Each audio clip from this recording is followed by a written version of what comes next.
ताज़ा तरीन अपलोड्स की नोटिफिकेशन हासिल करने के लिए हमारे चैनल को सब्सक्राइब करें और साथ में दिए गए घंटी के निशान को दबाना ना भूलें।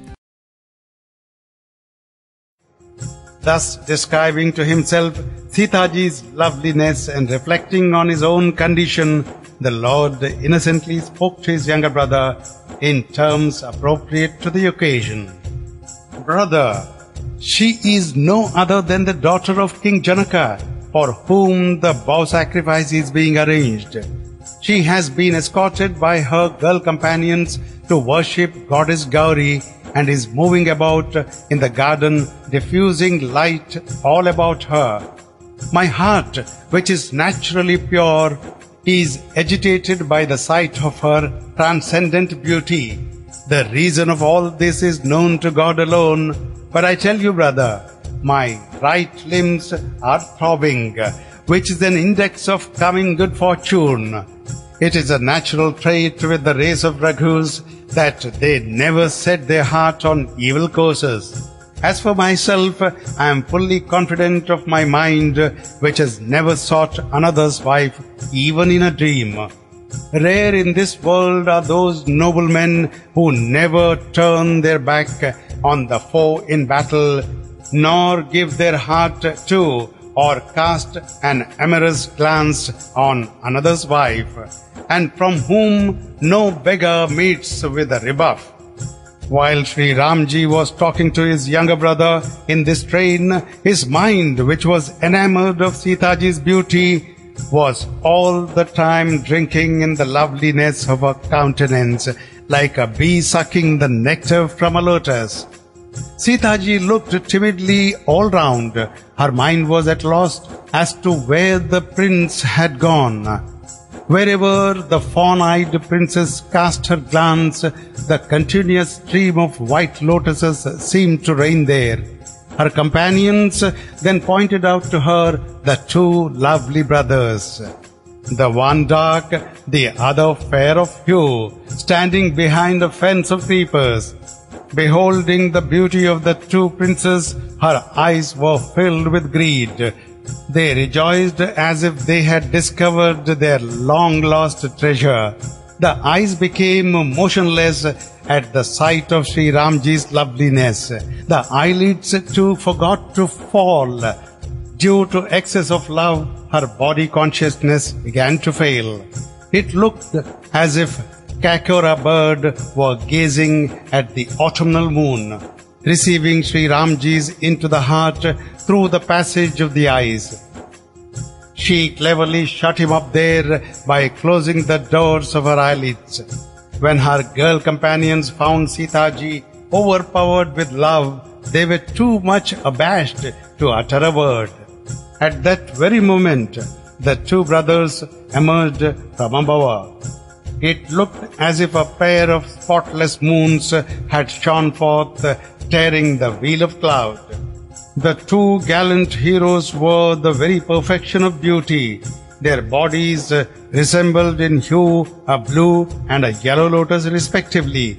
Charming peacock feathers adorned their head, which had bunches of flower buds stuck here and there.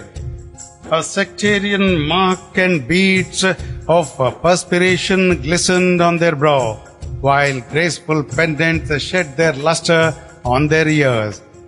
With arched eyebrows and curly looks, eyes red as lotus bud, and lovely chin, nose, and cheeks, their gracious smile was soul enthralling. The beauty of their countenance was more than I can describe. It would put to shame a myriad cupids. They had a string of jewels on their breast.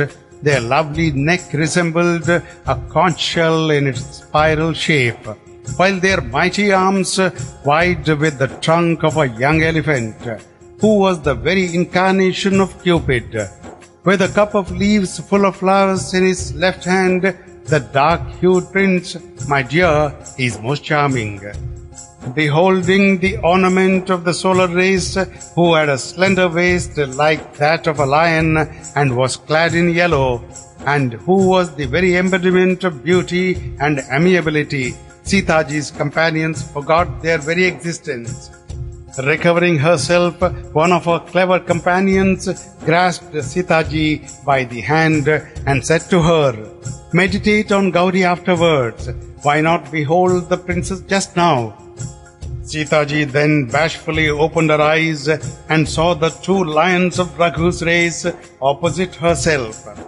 Surveying Shri Ramji's beauty from head to foot in the reverse order and remembering her father's vow, she felt much perturbed. When Seeta ji's companions saw her thus, overcome with love, they all cried in alarm, "We are late already. Let us come again at this very hour tomorrow." So saying, one of them smiled within herself. Seeta ji blushed at this pregnant remark. She got afraid of her mother, for she felt it was already late. Recovering herself with considerable effort, she received Shri Ramji's into her heart and, conscious of her dependence on her sire, returned home. Under pretense of looking at a deer, bird or tree, she turned again and again, and each time she gazed on the beauteous hero of Raghu's race, her love waxed hot a little. Drooping at the thought of the unyielding bow of Shivji, she proceeded with the image of the swathi form in her heart. When the Lord perceived that Janaka's daughter, a fountain of bliss, affection, grace and goodness, was going, he sketched her on the sheet of his heart with the soft ink of supreme love. Seeta ji then sought Bhavani ji's temple and, adoring her feet, prayed to her with joined palms. "Glory, all glory to you, O daughter of the Mountain King, glory to you, who gaze on the countenance of the great Lord Shivji as a kakora bird on the moon. Glory to you, O mother of the elephant-headed Ganesha and the six-faced Kartikeya, and mother of the universe with limbs shining as lightning. You have no beginning, middle or end. Your infinite glory is a mystery even to the Vedas. You are responsible for the birth, maintenance and destruction of the universe. You enchant the whole universe and carry on your sports independently of others. Of all good women who adore their husband as God, Mother, you rank foremost. Your immeasurable greatness is more than 1,000 Sharadas and Seshas could tell. The foretold rewards of life, that is, religious merit, worldly riches, sensuous enjoyment and liberation, are easy attainable through your service. O bestower of boons, beloved of Shivji, the slayer of Tripura, all who adore your lotus feet, O shining one, attain happiness, be they gods, men or sages. You know well my heart's longing since you ever dwell in the town of every heart. That is why I have refrained from openly declaring it. With these words, Videha's daughter clasped the feet of the image. Bhavani ji was overcome by her meekness and devotion. The wreath on the image dropped and the idol smiled. Seeta ji reverently placed the divine gift on her head. Gauri ji's heart was filled with delight while she spoke. Here, Seeta ji, my infallible blessing. Your heart's desire shall be accomplished. Narad ji's words are ever faultless and true. The suitor on whom your heart is set shall indeed be yours. The dark-complexioned and naturally handsome suitor of whom you are enamored shall indeed be yours.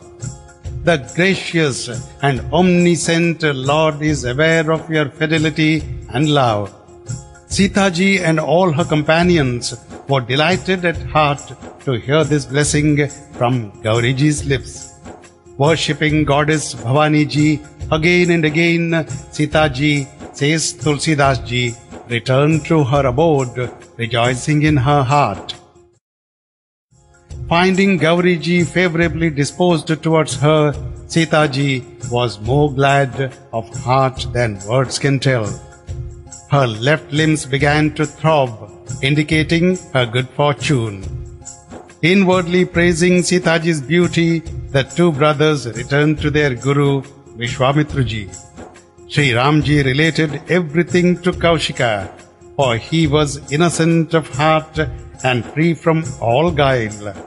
Having got the flowers, the sage performed his devotions and then blessed the two brothers, saying, "May your heart's desire be accomplished." Ramji and Laxman were glad to hear the benediction.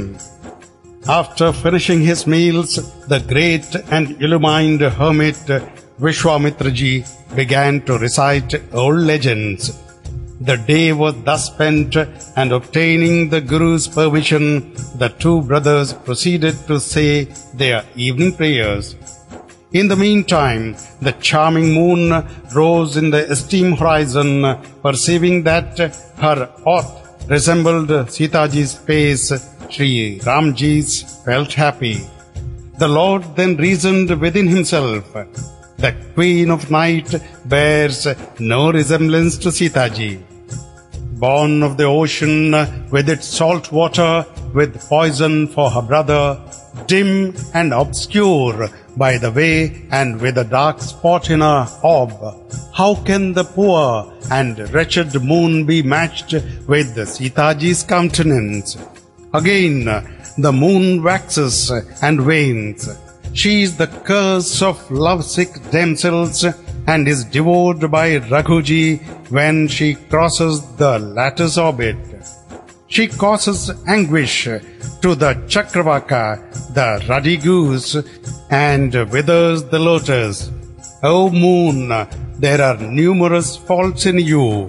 One would incur the blame of having done a highly improper act by comparing you with the countenance of Videha's daughter, thus finding in the moon a pretext for extolling the beauty of Seeta ji's countenance, and perceiving that the night had far advanced, Shri Ramji returned to his Guru, and bowing at the sage's lotus feet and receiving his permission, he retired to rest. At the close of night, the Lord of Raghus woke, and looking towards his brother, he began to speak thus: "Lo, brother, the day has dawned to the delight of the lotus, the Chakravaka, and the whole world." Joining both of his palms, Laxman gently spoke the following words, indicative of the Lord's glory. The day having dawned, the lily has faded, and the brightness of the stars is dimmed. Just as at the news of your arrival, all the princes assembled here have grown faint. Though twinkling like stars, all the princes put together are unable to lift the thick darkness in the form of the bow. And just as lotuses and bees and the Chakravaka and various other birds rejoice over the termination of the night, even so, my Lord, all your devotees will be glad when the bow is broken. Lo, the sun is up, and the darkness has automatically disappeared. The stars have vanished out of sight, and light flashes upon the world. Under pretense of its rising, O Lord of Raghus, the sun has demonstrated to all the princes the glory of my Lord, yourself. It is in order to reveal the might of your arms that the process of breaking the bow has been set into operation. The Lord smiled at these remarks of his brother. He who is pure by his very nature then performed the daily acts of purification and bathed, and after finishing the daily routine of prayers, etc., called on his Guru, and the two brothers bowed their graceful heads at his lotus feet. Meanwhile, King Janaka summoned his preceptor Satanand and sent him at once to the sage Kaushika. Satanand communicated to Vishwamitraji Janaka's humble submission, and Vishwamitraji gladly sent for the two brothers. Adoring Satanand's feet, the Lord went and sat down by his guru. The sage then said, "Come on, my son, Janaka has sent for us. Let us go and see how Seeta ji elects her husband. We have yet to see whom Providence chooses to honor," said Laxman. "He alone deserves glory, my lord, who enjoys your favor." The whole company of hermits rejoiced to hear these apt words, and with a delighted heart they all gave their blessing to him. Accompanied by the whole throng of hermits, the gracious Lord then proceeded to visit the arena intended for the bow sacrifice. When the inhabitants of the town got the news that the two brothers had reached the arena, they all sallied forth, oblivious of their homes and duties, men and women, young and old, and even children. When Janaka saw that a huge crowd had collected there, he sent for all his trusted servants and said, "Go and see all the people at once and marshal them to their proper seats." Addressing soft and polite words to the citizens, the servants seated them all, both men and women, in their appropriate places, whether noble or middling, humble or low. Meanwhile, there arrived the two princes, the very abodes of beauty, as it were, both ocean of goodness, polished in manners, and gallant heroes, charming of forms, the one dark and the other fair. Shining bright in the galaxy of princes, they looked like two full moons in a circle of stars. Everyone looked on the Lord's form according to the conception each had about him. Those who were surpassingly staunch in battle gazed on his form as though he was the heroic sentiment personified. The wicked kings trembled at the sight of the Lord as if he had most terrible form. The demons, who were cunningly disguised as princes, beheld the Lord as death in visible form, while the citizens regarded the two brothers as the ornaments of humanity and the delight of their eyes. With joy in their heart, the women saw him according to the attitude of mind each had towards him, as if the erotic sentiment itself had appeared in an utterly incomparable form. The wise saw the Lord in his cosmic form with many faces, hands, feet, eyes, and heads. And how did he appear to Janaka's kinsmen? Like one's own beloved relation, the queen, no less than the king, regarded him with unspeakable love like a dear child. To the yogis, those ever united with God, he shone forth as no other than the highest truth, placid, unsullied, equipoised, and resplendent by its very nature. The devotees of Sri Hari behind the two brothers as their beloved deity, the fountain of all joy, the emotion of love and joy with which Seeta ji gazed on Shri Ram ji was ineffable. She felt the emotion in her breast, but could not utter it. How, then, can a poet describe it? In this way, everyone regarded the Lord of Ayodhya according to the attitude of mind each had towards him. Thus shone in the assembly of kings the two lovely princes of Ayodhya, the one dark and the other fair of form, catching the eyes of the whole universe. Both were embodiments of natural grace. Even millions of cupids were a poor match for them. Their charming faces mocked the autumnal moon, and their lotus-like eyes were soul-ravishing. Their winning glances captivated the heart of even Cupid. they were so unspeakably endearing. With beautiful cheeks, ears adorned with the swinging pendants, a charming chin and lips and a sweet voice, their smile ridiculed with the moonbeams. With arched eyebrows and a beautiful nose, the sacred mark shone on their broad forehead, and their locks of hair put to shame a swarm of bees. Yellow caps of a rectangular shape, which were embroidered here and there with figures of flower buds, adorned their heads. Their necks, which wide in their spiral form with a conch shell, bore a triple line, which constituted, as it were, the high watermark of beauty in all three worlds. Their breasts were adorned with a necklace of pearls found in an elephant's forehead and wreaths of tulasi, basil leaves. With shoulders resembling the lump of a bull, they stood like lions and had mighty long arms. They bore at their back a quiver secured with a yellow cloth wrapped round their waist, and held an arrow in their right hand, while a bow and a charming sacred thread, also of a yellow tint, were slung across their left shoulder.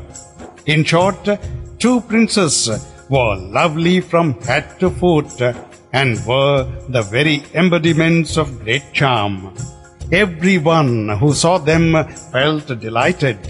People gazed at them with the unwinking eyes, and their pupils too did not move. King Janaka himself rejoiced to behold the two brothers. Presently he went and clasped the sage's lotus feet. Paying him homage, he related him his story and showed him round the whole arena. Whithersoever the two elegant princes betook themselves, all regarded them with wonder. Every man found Shri Ramji's facing himself, but none could perceive the great mystery behind it. The sage told the king that the arrangements were splendid, and the king was highly satisfied and pleased to hear this. Of all the tears-raised seats, one was beautiful, bright, and capacious above all the rest. The king seated the two brothers along with the sage thereon. All the kings were disheartened at the sight of the Lord, just as the stars fade away with the rising of the full moon.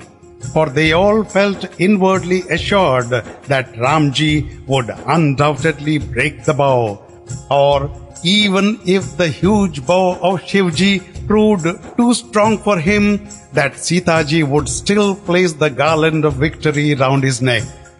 They therefore said to one another, "Realizing this, brothers, let us turn homewards, casting to the winds all glory, fame, strength, and pride."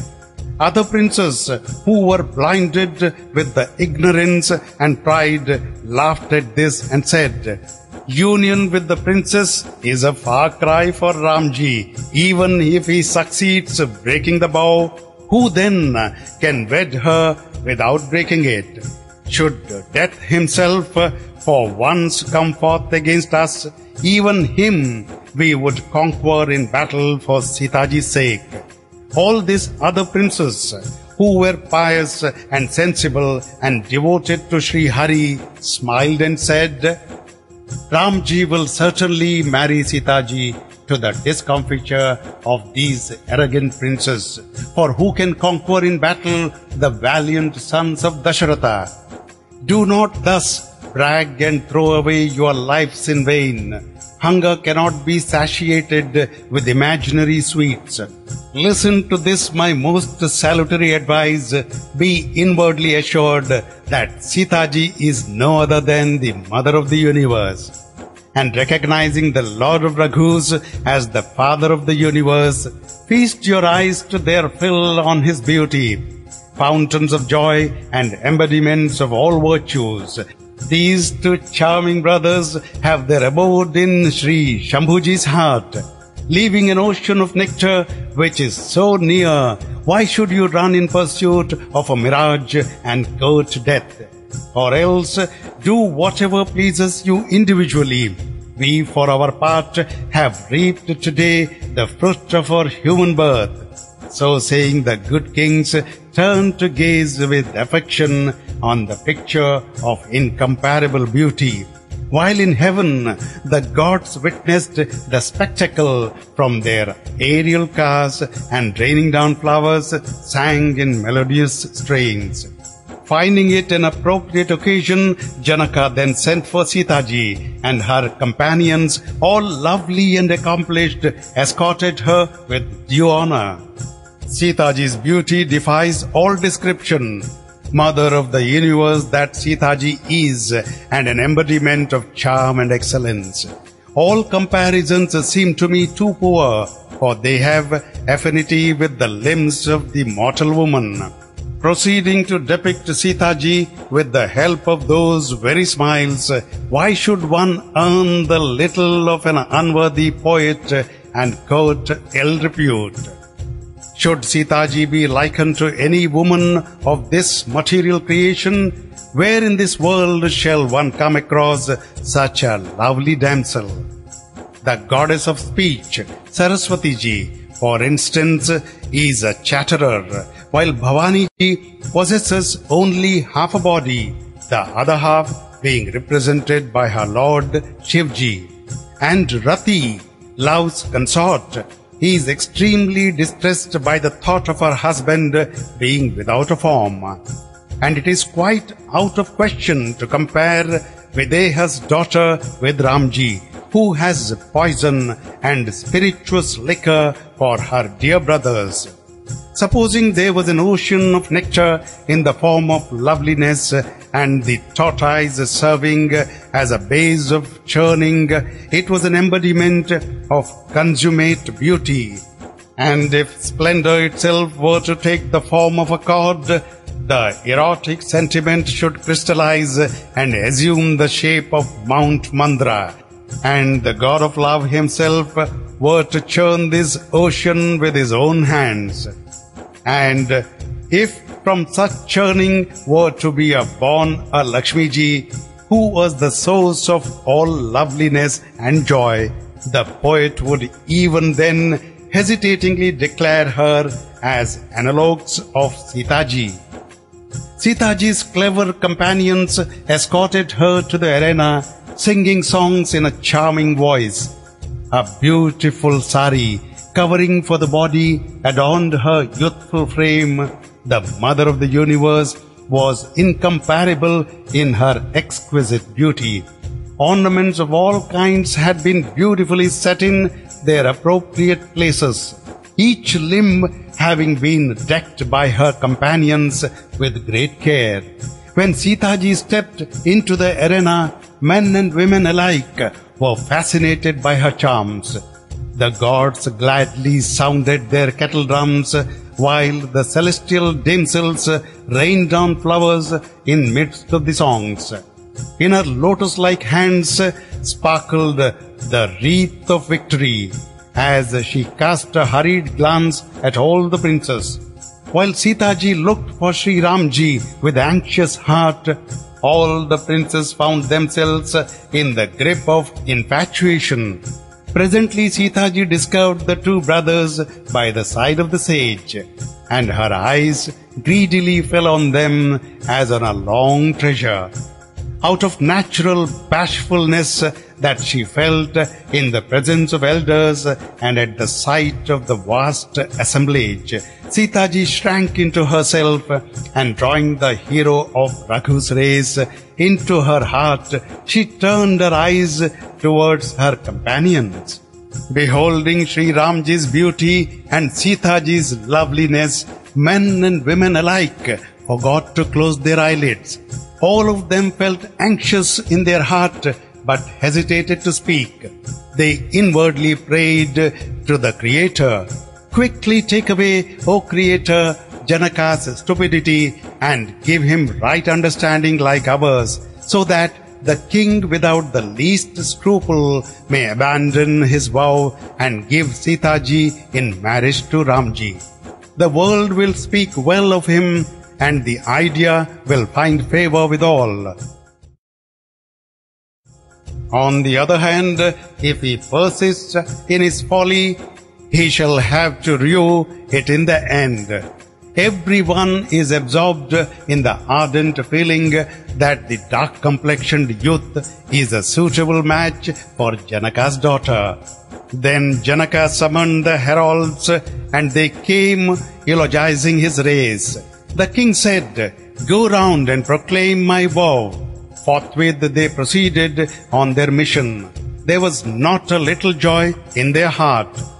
The heralds then uttered these polite words. "Listen, all princes, with our long arms uplifted, we announce to you King Videha's vow."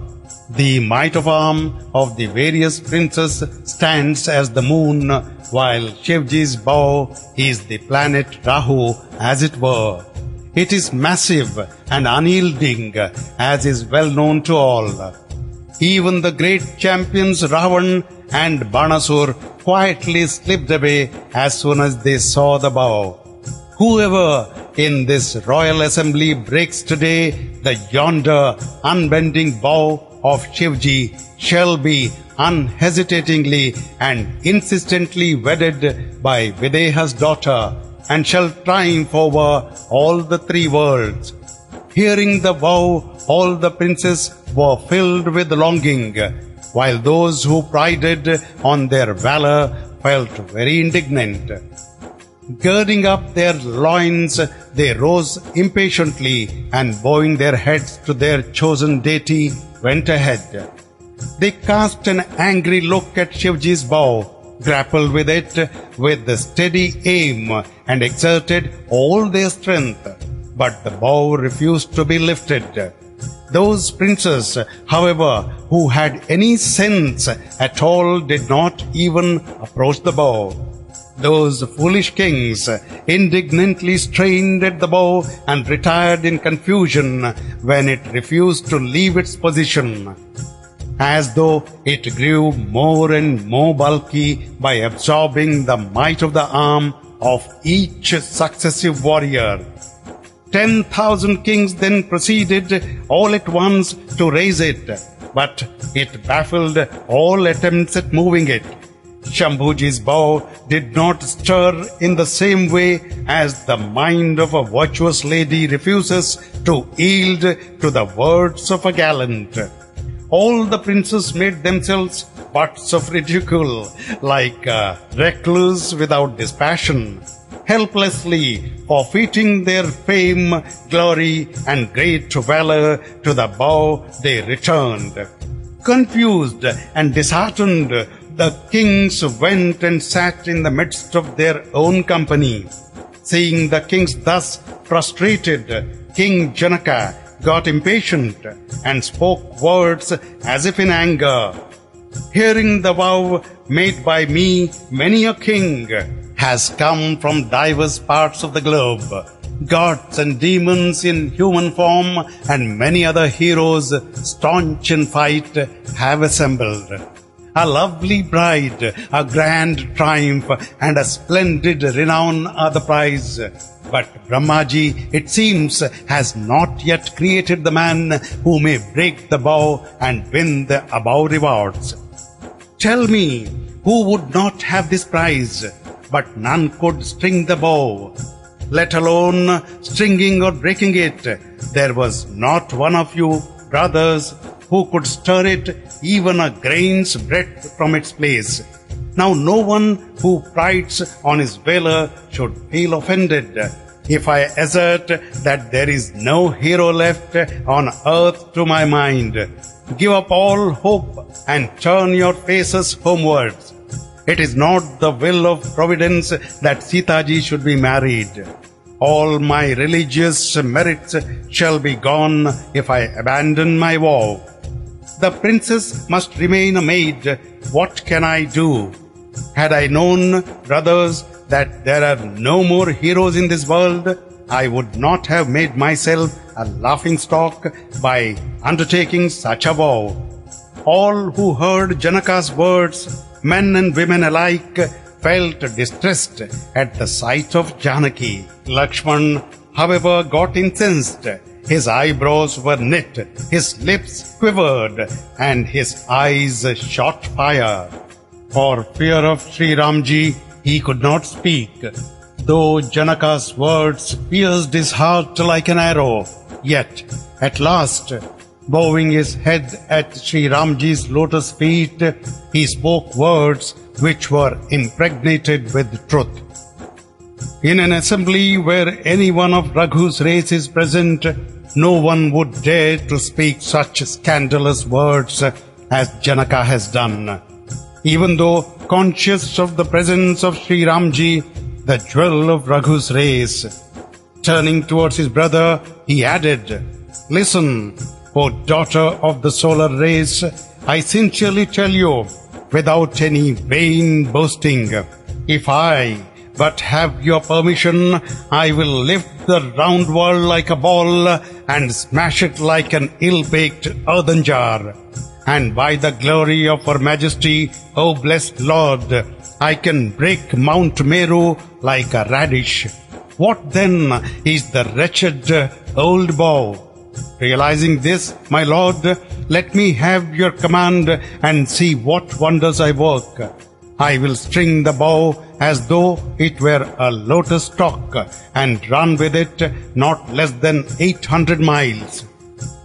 By the might of your glory, O Lord, I will snap it like the stalk of a mushroom. Or if I fail, I swear by your feet never to handle a bow or quiver again." As Laxman spoke these angry words, the earth shook and the elephants supporting the quarters tottered.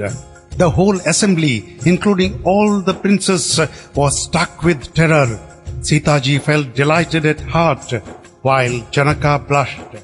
The preceptor, Vishwamitra ji, the lord of Raghus, and all the hermits were glad of heart and thrilled all over again and again. With a sign, Shri Ramji checked Laxman and made him sit beside him. Perceiving that it was a propitious time, Vishwamitra ji said in most endearing terms, "Up, Rama, break the bow of Shivji and relieve Janaka, my boy, of his anguish." On hearing the Guru's words, Shri Ramji bowed his head at his feet. There was no joy or sorrow in his heart. He stood up in all his native grace, putting to shame a young lion by his elegant carriage. As the chief of the Raghus rose on his elevated seat like the morning sun appearing in the eastern horizon, all the saints were delighted like so many lotuses, and their eyes were glad as bees at the return of the day. The hopes of the rival kings vanished as night, and their boast died away like the serried stars. The arrogant princes shriveled up like the lilies, and the false kings shrank away like owls. Sages and gods, like the Chakravaka bird, were rid of their sorrow and rained down flowers in token of their homage. Affectionately reverencing the Guru's feet, Shri Ramji asked leave of the Holy Fathers. The Lord of all creation then stepped up forth in his natural grace with the tread of a noble and beautiful elephant and rat. As Shri Ramji moved ahead, all men and women of the city rejoiced and thrilled all over their body. Invoking the manes and gods and recalling their own past good deeds, they prayed, "If our religious merits are of any value, O Lord Ganesha, may Ramji snap the bow of Shivji as if it were a lotus stalk." Lovingly gazing on Shri Ramji and bidding her companions draw near, Seeta ji's mother spoke words full of anguish out of affection. "Whosoever called our friends dear ones are mere spectators of a show. No one urges the preceptor Vishwamitraji and tells him that the two princes are yet boys and that such insistence on his part is not desirable.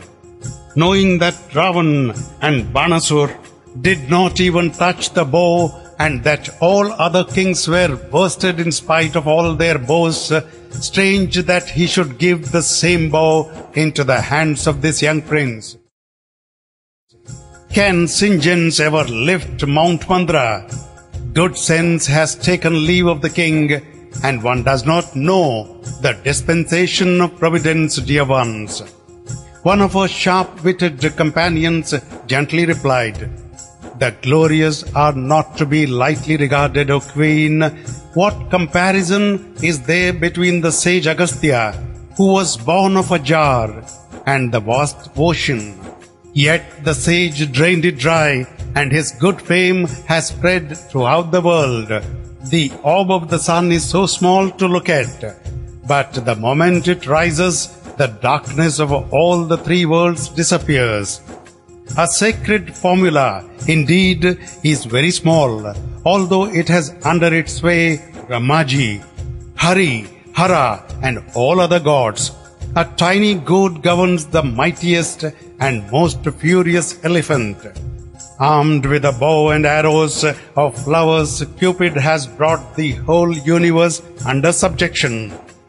Realizing this, O good lady, give up all doubt. Ramji, O queen, will assuredly break the bow, I tell you." The queen felt reassured at these words of her companion. Her despondency was gone and her love for Shri Ramji grew. Then casting a glance towards Shri Ramji, Videha's daughter implored with anxious heart each god in turn. She inwardly prayed in a distressed state of mind, "Be gracious to me, O great Lord Shivji and Bhavaniji, and reward my services by lightening the weight of the bow out of affection for me. O God Ganesha, the chief of Shivji's attendants, O bestower of boons, it is for this day that I have adored you. Listening to my repeated supplication, therefore reduce the weight of the bow to a mere trifle." Gazing repeatedly on the person of Shri Ramji and summoning courage, Seeta ji prayed to gods. Her eyes were filled with tears of love, and the hair on her body stood on their end. She feasted her eyes to their fill on Shri Ramji's beauty, but then the thought of her father's vow agitated her mind. She said to herself, "Alas, my father has made a terrible resolve, having no regard to good or evil consequences. The ministers are afraid, therefore none of them gives him good counsel. It is all the more pity that it should be so in a conclave of wise men. While on this side stands the bow harder than adamant, on the other side we find that dark-complexioned prince of delicate frame and tender age. How then, O God, can I maintain my balance of mind? Is a diamond ever pierced with the pointed end of cirrus flower? The sense of the whole assembly has become dull. Hence my only hope now lies in you. O Shambhuji's bow, imparting your heaviness to the assembly, grow light yourself at the sight of Shri Ramji." Sita felt much agitated at heart, and instant hung heavy on her as 100 yugas. Gazing now at the Lord and now at the ground, her restless eyes sparkled as if two Cupid's fish disported themselves in the pale-like orb of the moon. Held captive within her lotus-like mouth, her bee-like speech refused to stir out for fear of the night of modesty. Tears remained confined within the corner of her eyes. Just as the gold of stingy miser remains buried in a nook of his house, Seeta ji felt abashed when she perceived her great agitation of mind. Summoning up courage in her heart, therefore, she confidently said to herself, If I am true to my vow in thought, word and deed, and if my mind is really attached to the lotus feet of Shri Ramji, I am sure God, who dwells in the heart of all, will make me Shri Ramji's bond slave. For one gets united without doubt with him for whom one cherishes true love. Casting a glance at the Lord, she resolved to love him even at the cost of her life. Shri Ramji, the embodiment of compassion, understood it all. Looking at Seeta ji, he glanced at the bow as Garuda, the king of birds and a sworn enemy of serpents, would gaze on a poor little snake. When Laxman perceived that the jewel of Raghu's race had cast a glance at the bow of Hara, the hair on his body stood erect, and he uttered the following words, pressing the crust of the earth under his foot. O elephants guarding the cardinal points, O divine tortoise, O serpent king, and O divine boar, steadily hold the earth that it may not shake. Shri Ramji seeks to break the bow of Shankarji. Therefore, listen to my command and be ready. When Ramji drew near to the bow, men and women present there invoked in his behalf the help of gods as well as of their past good deeds. The doubts and ignorance of all who had assembled there, the arrogance of the foolish kings, the proud pretensions of Parshuram, the chief of Bhrugu's race, the apprehension of gods and the great sages, the distress of Seeta ji, King Janak's remorse and the fire of the queen's terrible agony, all these boded together the great bark of Shambhuji's bow, with whose help they sought to cross the boundless ocean of Shri Ramji's strength of arm. But there was no helmsman to steer the ship. Ramji first looked at the crowd of spectators and found them motionless as the figures of drawing. The gracious Lord then turned his eyes towards Seeta ji and perceived her in his deep distress.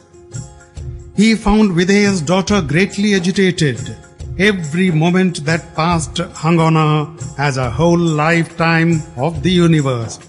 If a thirsty man dies for want of water, of what avail is a lake of nectar to him once he is dead? What good is a shower when the whole crop is dried up?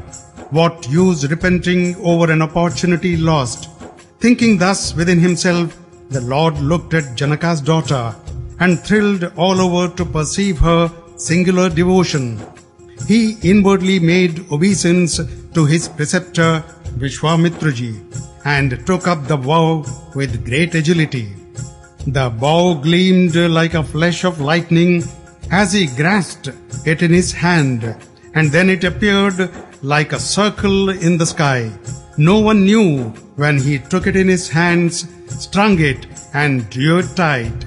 Everyone only saw him standing with the bow drawn. Instantly, Shri Ramji broke the bow in halves. The awful crash resounded through all the spears. The awful crash reached through the spears. The horses of the sun god sprayed from their curves. The elephants of the quarters trumpeted.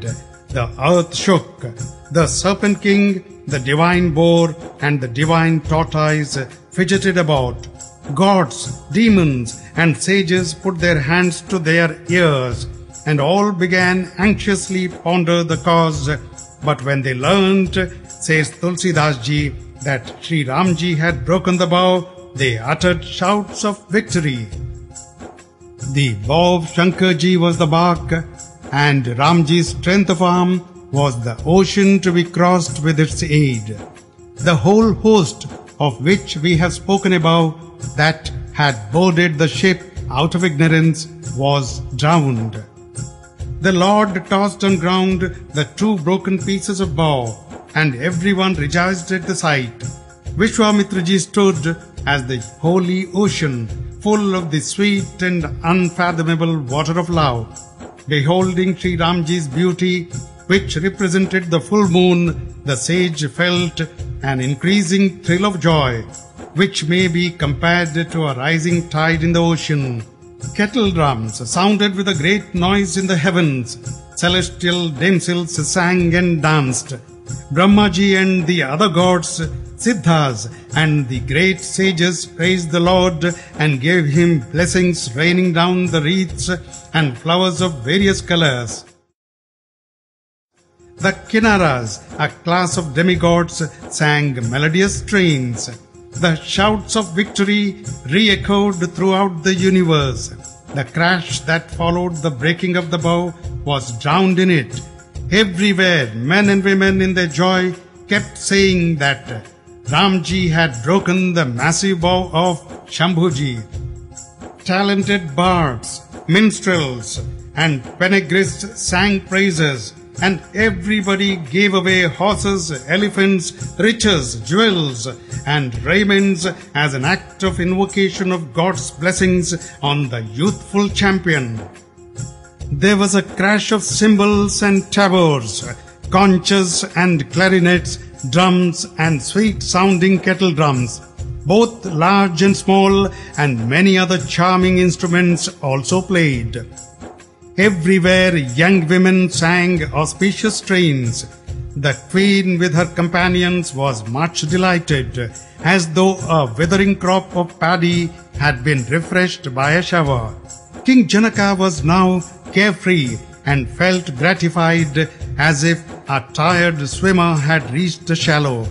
The king's countenance fell at the breaking of the bow, just as a lamp is dimmed at dawn of the day. Sitaji's delight could only be compared to that of a female kataka bird on receiving a raindrop when the sun is in the same longitude as the constellation named Swati. Laxman fixed his eyes on Ramji as the young of a kakora bird gazes on the moon. Sitananda then gave the word and Sitaji advanced towards Ramji. Accompanied by her fair, talented companions who were singing festal songs, she paced like a cygnet, her limbs possessing infinite charm. In the midst of her companions, Sitaji shone as a personification of supreme beauty among other embodiments of beauty. She held in one of her lotus hands the fair wreath of victory, resplendent with the glory of triumph over the whole universe. While her body shrank with modesty, her heart was full of rapture. Her hidden love could not be perceived by others. As she drew near and beheld Shri Ramji's beauty, Princess Sitaji stood motionless as a portrait. A clever companion who perceived her in this condition exhorted her, saying, "Invest the bridegroom with the beautiful wreath of victory." At this, she raises the wreath with both her hands, but was too overwhelmed with emotion to garland him. In this act, her uplifted hands shone as if a pair of lotuses with their stalks were timidly investing the moon with a wreath of victory. At this charming sight, her companions broke into a song, while Sitaji placed the wreath of victory round Shri Ramji's neck so as to adorn his breast. Witnessing the wreath of victory resting on Shri Ramji's bosom, gods rained down flowers, while the kings all shrank in confusion like lilies at the rising of the sun. There was music both in the city and in the heavens. While the wicked were downcast, the virtuous beamed with joy. Gods, Kinnaras, men, Nagas, and great sages uttered blessings with shouts of victory. Celestial dames danced and sang, and handfuls of flowers were showered again and again. Here and there the Brahmanas rectified the Vedas, while panegyrists sang praises. The glad tidings spread throughout the earth, the subterranean regions and heavens, that Shri Ramji had broken the bow and won the hand of Sitaji. The people of the city waved lights round the pair in order to ward off evil, and regardless of their means they scattered gifts in profusion as an act of invocation of divine blessings on the couple. The pair of Shri Ramji and Seeta Ji's shone as if beauty and the sentiment of love had met together in human form. Her companions urged her, "Seeta Ji, clasp your Lord's feet." But Seeta Ji was too much afraid to touch his feet. Remembering the fate of the sage Gautam's wife Ahilya, she would not touch his feet with her hands. The jewel of Raghu's race inwardly smiled to perceive her transcendent love. Then, as they looked on Seeta Ji, a few princes were filled with longing for her. Those wicked, degenerate fools grew indignant. Rising from their seats, one after another, and donning their armor, the wretches began to brag about. Someone said, "Carry off Seeta Ji by force and capturing the two princes, hold them in bondage. No purpose will be served by merely breaking the bow, for who shall marry the princess while we still live? Should Janaka come forward to help them, rout him in battle along with the two brothers." When the good kings heard these words, they said, "Shame itself feels shy in approaching this assembly of princes. Your might, glory, valor, fame, and honor have been shattered along with the bow. Is it the same valor of which you are boasting, or have you since acquired it anew from somewhere else? It is because such is the mentality that God has blackened your faces. Giving up jealousy, arrogance and anger, therefore, feast your eyes upon Ramji, and knowing Laxman's wrath to be blazing fire, do not allow yourself to be consumed by it like a moth. As a crow should seek an offering set apart for Garuda, the king of birds, as a rabbit should covet the share of a lion, as a man who is angry without any cause should expect happiness, as an enemy of Shivji should crave for riches of all kinds, as a greedy and covetous man should long for good fame, and as a gallant should aspire to be free from scandal, and as one who is ever to Sri Hari's feet should hanker after the highest destiny, liberation. Your longing, O princess, for Seeta Ji is one of the same category. When Seeta Ji heard the tumult, she got afraid, and her companions took her to the queen. While Shri Ramji advanced to his guru, easy in mind and inwardly praising her affection, the queens as well as Seeta Ji's were filled with anxiety and wondered what providence had in store for them. On hearing the words of the Princess, Laxman looked hither and thither for fear of Ramji. However, he could not speak. With fiery eyes and knitted brows, he cast an angry look at the kings, as though at the sight of a herd of wild elephants in rut, a lion's whelp were eager to pounce on them.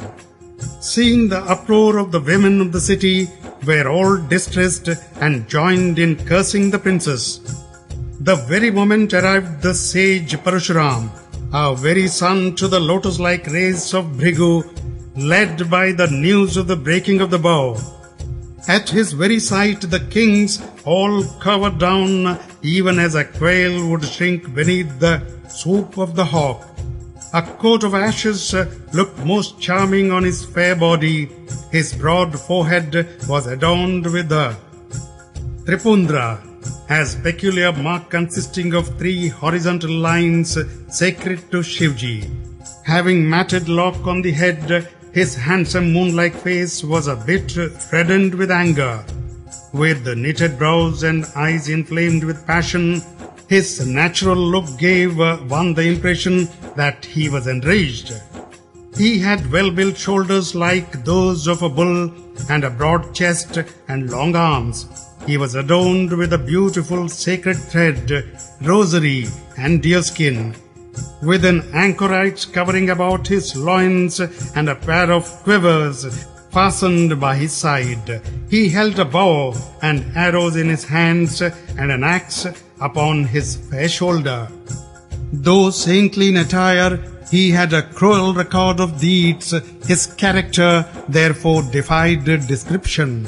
It looked as if the heroic sentiment had taken the form of a hermit and arrived where the kings had assembled. Beholding the frightful figure of Parshuram, the kings all rose in consternation,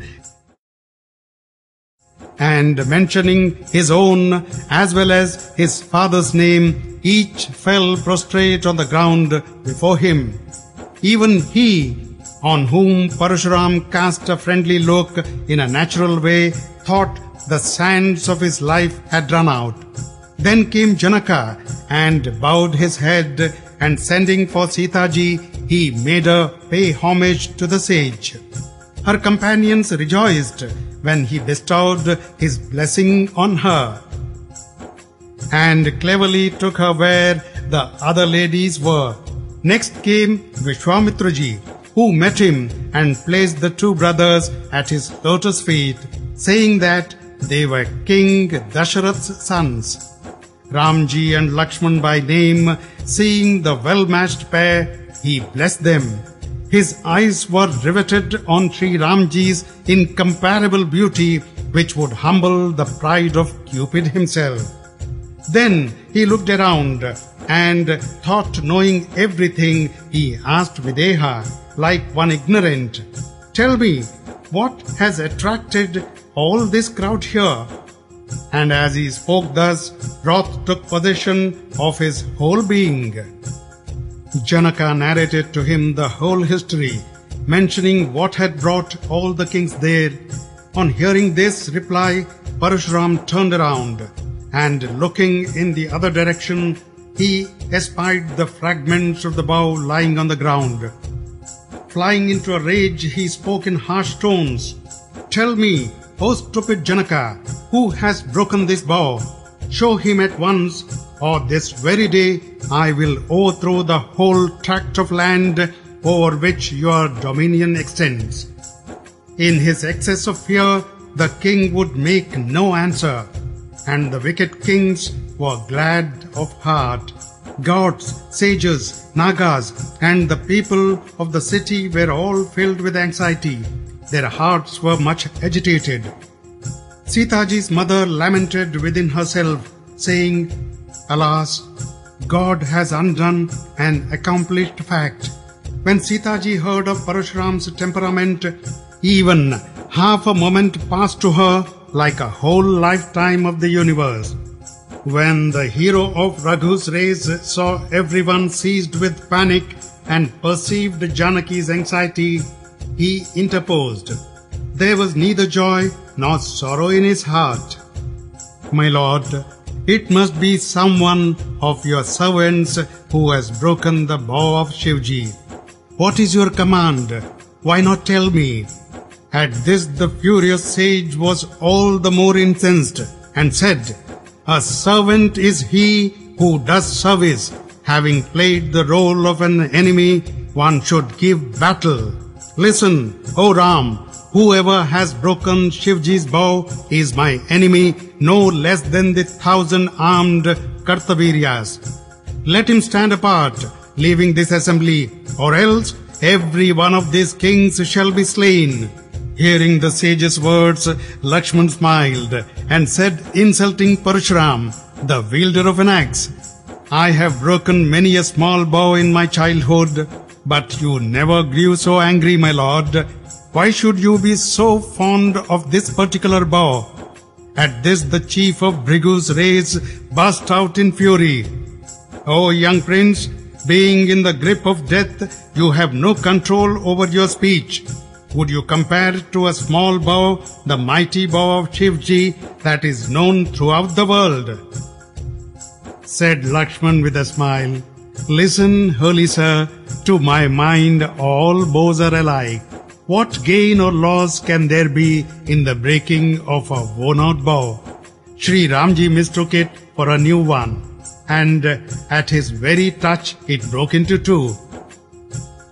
The Lord of Raghus therefore was not to blame for it either. Why then be angry, reverend sir, for no cause? Casting a glance at his axe, Parshuram replied, O foolish child, have you never heard of my temper? I slay you not because, as I say, you are a child yet. Do you take me for a mere anchorite, O dullard? I have been a celibate from my very boyhood, but also an irascible one. And I am known throughout the world as sworn enemy of the Kshatriya's race. By the might of my arm, I made the earth kingless and bestowed it time after time upon the Brahmanas. Look at this axe, which lopped off the arms of Sahasrabahu, the thousand-armed Kartavirya, O youthful prince. Do not bring woe to your parents, O princely lad.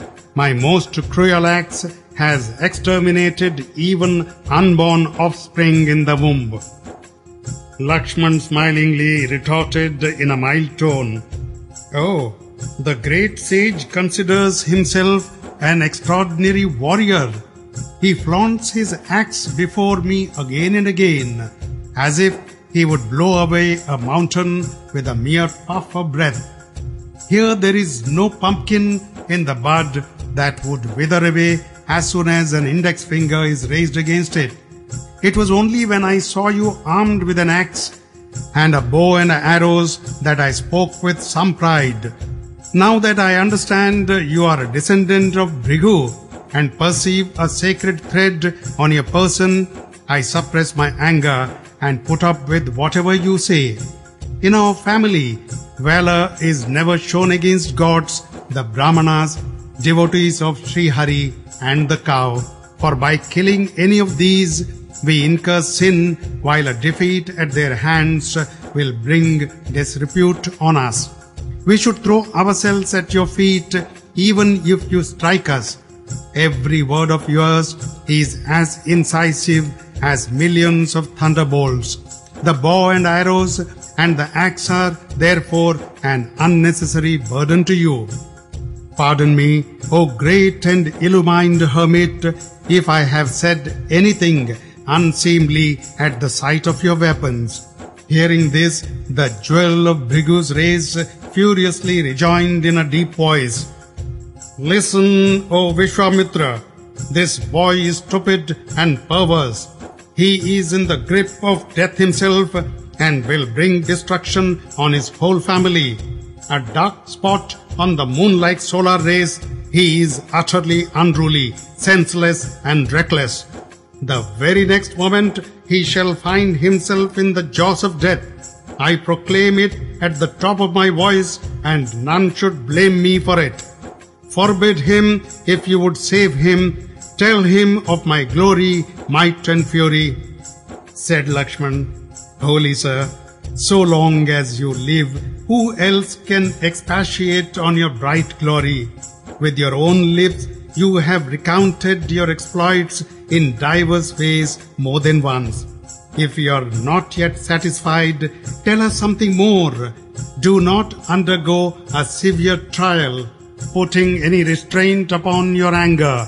You have assumed the role of a hero and are resolute and imperturbable. It is unbecoming of you to pour abuses. Heroes perform valiant deeds in fight, but never indulge in self-advertisement. Finding before them a foe in battle, it is cowards who boast of their own glory. You seem to have death at your beck and call and summon him again and again for my sake. Hearing Laxman's harsh words, Parshuram closed his hand upon his terrible axe. After this, let no one blame me. This sharp-tongued boy deserves his death. I have spared him long on account of his being a child. He is now surely going to die. Said Vishwamitraji, pardon his offense. Holy men take no notice of the merits and demerits of a child. Sharp-edged is my axe, while I am pitiless and furious, and here stands before me an offender and an enemy of my Guru. Even though he gives a retort, I spare his life solely out of regard for you. O Vishwamitra ji, or else hacking him to pieces with this cruel axe, I would have easily repaid the debt I have owed to my Guru. Said Vishwamitra ji, smiling within himself, everything looks green to the sage Parshuram. It is, however, the steel sword that he is faced with, and not with sugar extracted from a sugar cane that one could easily gulp. It is a pity that he does not understand and still persists in his ignorance. Said Laxman, is there anyone, O good sage, who is not aware of your gentle disposition, so well known throughout the world? You have fully paid the debt you owed to your parents. The only debt which now remains to be paid by you is the one you owe to your Guru, and that has been vexing your mind not a little. It looks as if you had incurred the debt on our account, and since a considerable time has now elapsed, a heavy interest has accumulated thereon. Now you get the creditor here, and I will at once repay him from my own purse.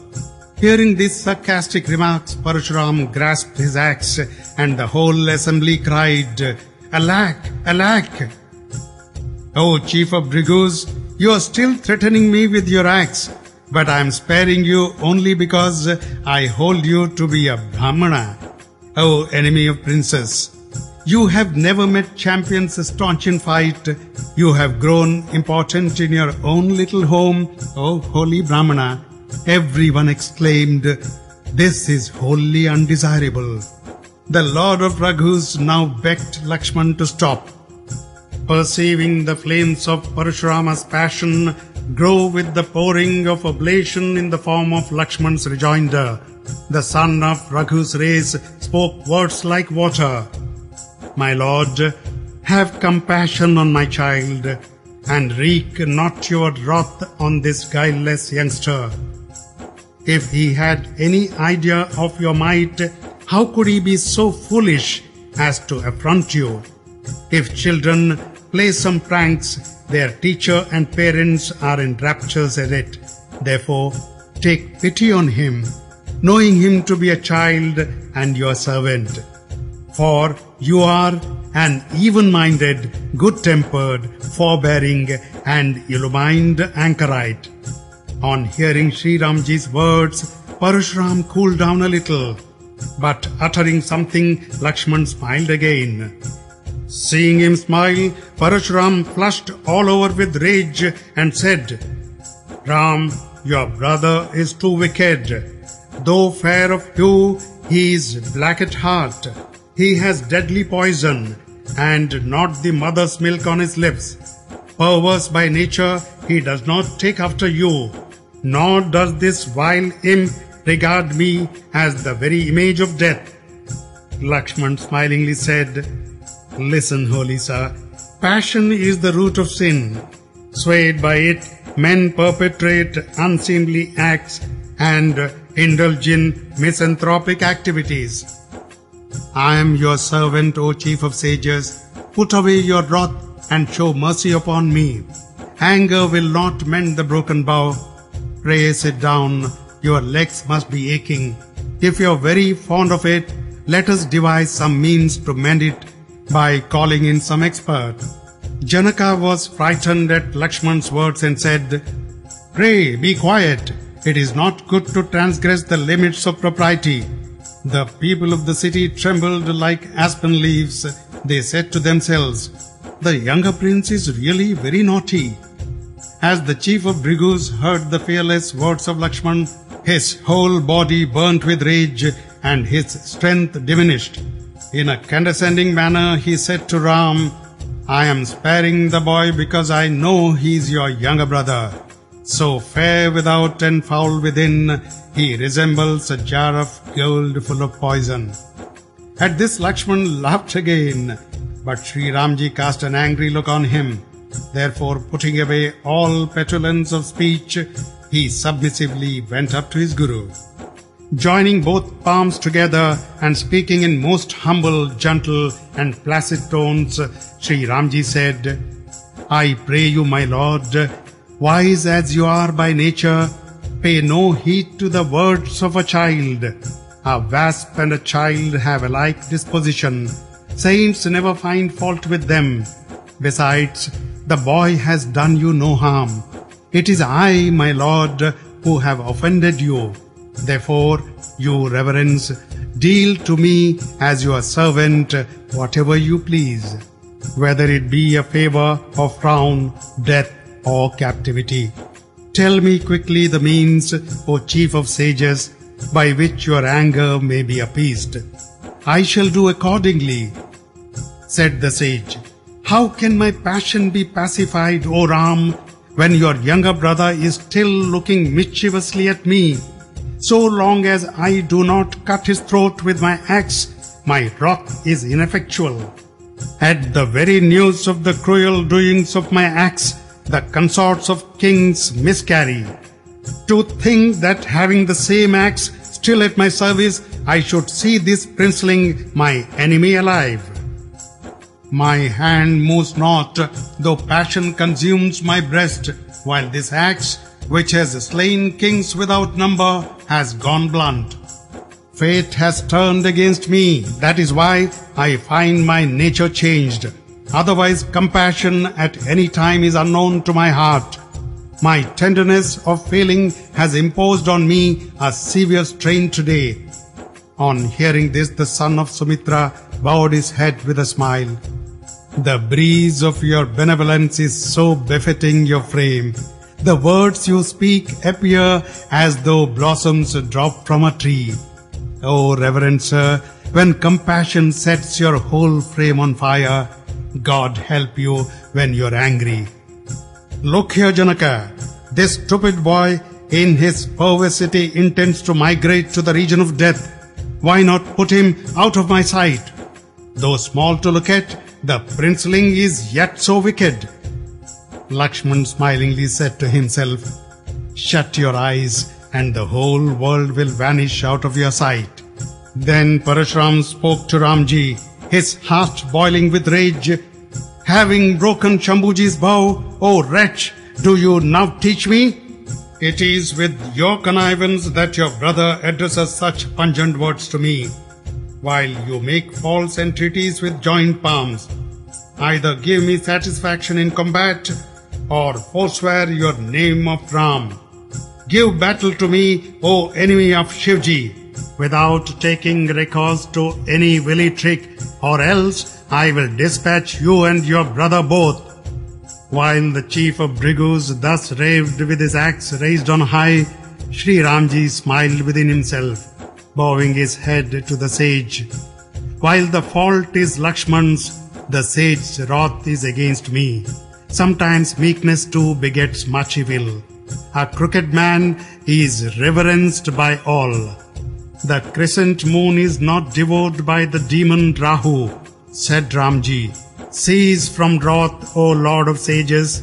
The axe is in your hand, while my head is before you. Do that, my Lord, which may pacify your anger. Know me to be your servant. How can there be any duel between a master and a servant? Give up your anger, O Brahmana. It is only because he saw you in the garb of a warrior that the boy said something to you, and he cannot be blamed for it. Seeing you equipped with an axe, arrows and bow, the boy took you for a champion and got excited. Although he knew you by name, he did not recognize you in person and answered you according to his lineage. If you had come as a sage, the child, O holy sir, would have placed the dust of your feet on his head. Forgive the error of one who did not know you. A Brahmana should have plenty of mercy in his heart. What comparison, my lord, can there be between you and me? Tell me if there is any affinity between the head and feet. Mine is a small name consisting of the single word Ram, whereas yours is a long one, having the word Parashu, refined to Ram, O Lord. whereas there is only one merit in me, and that is my bow, while you have got 9 most auspicious characteristics such as tranquility, restraint, penance, purity, forbearance, straightforwardness, knowledge, supreme knowledge, and faith in God. I am thus inferior to you in every way. Therefore, O holy sir, forgive my faults. Again and again did Ramji address his namesake as a sage and as a great Brahmana, till the chief of Bhrigus exclaimed in his fury, "You are as perverse as your younger brother. You know me to be a mere Brahmana. I tell you what kind of Brahmana I am. Know that the bow is my sacrificial ladle, the arrows my oblation, and my wrath the blazing fire. The brilliant fourfold forces consisting of the horse, the elephant, the chariots, and the foot soldiers are the fuel. The mighty princes have served as victims, whom I have cut to pieces with this very axe and offered as sacrifice. In this way, I have performed millions of sacrifices in the shape of armed conflicts, accompanied by the muttering of sacred formulas in the shape of war cries. My glory is not known to you. That is why you address me in contemptuous terms, mistaking me for a mere Brahmana. Since you have broken the bow, your arrogance has transgressed all limits. In your own self-esteem, you stand as if you have conquered the whole world," said Ramji.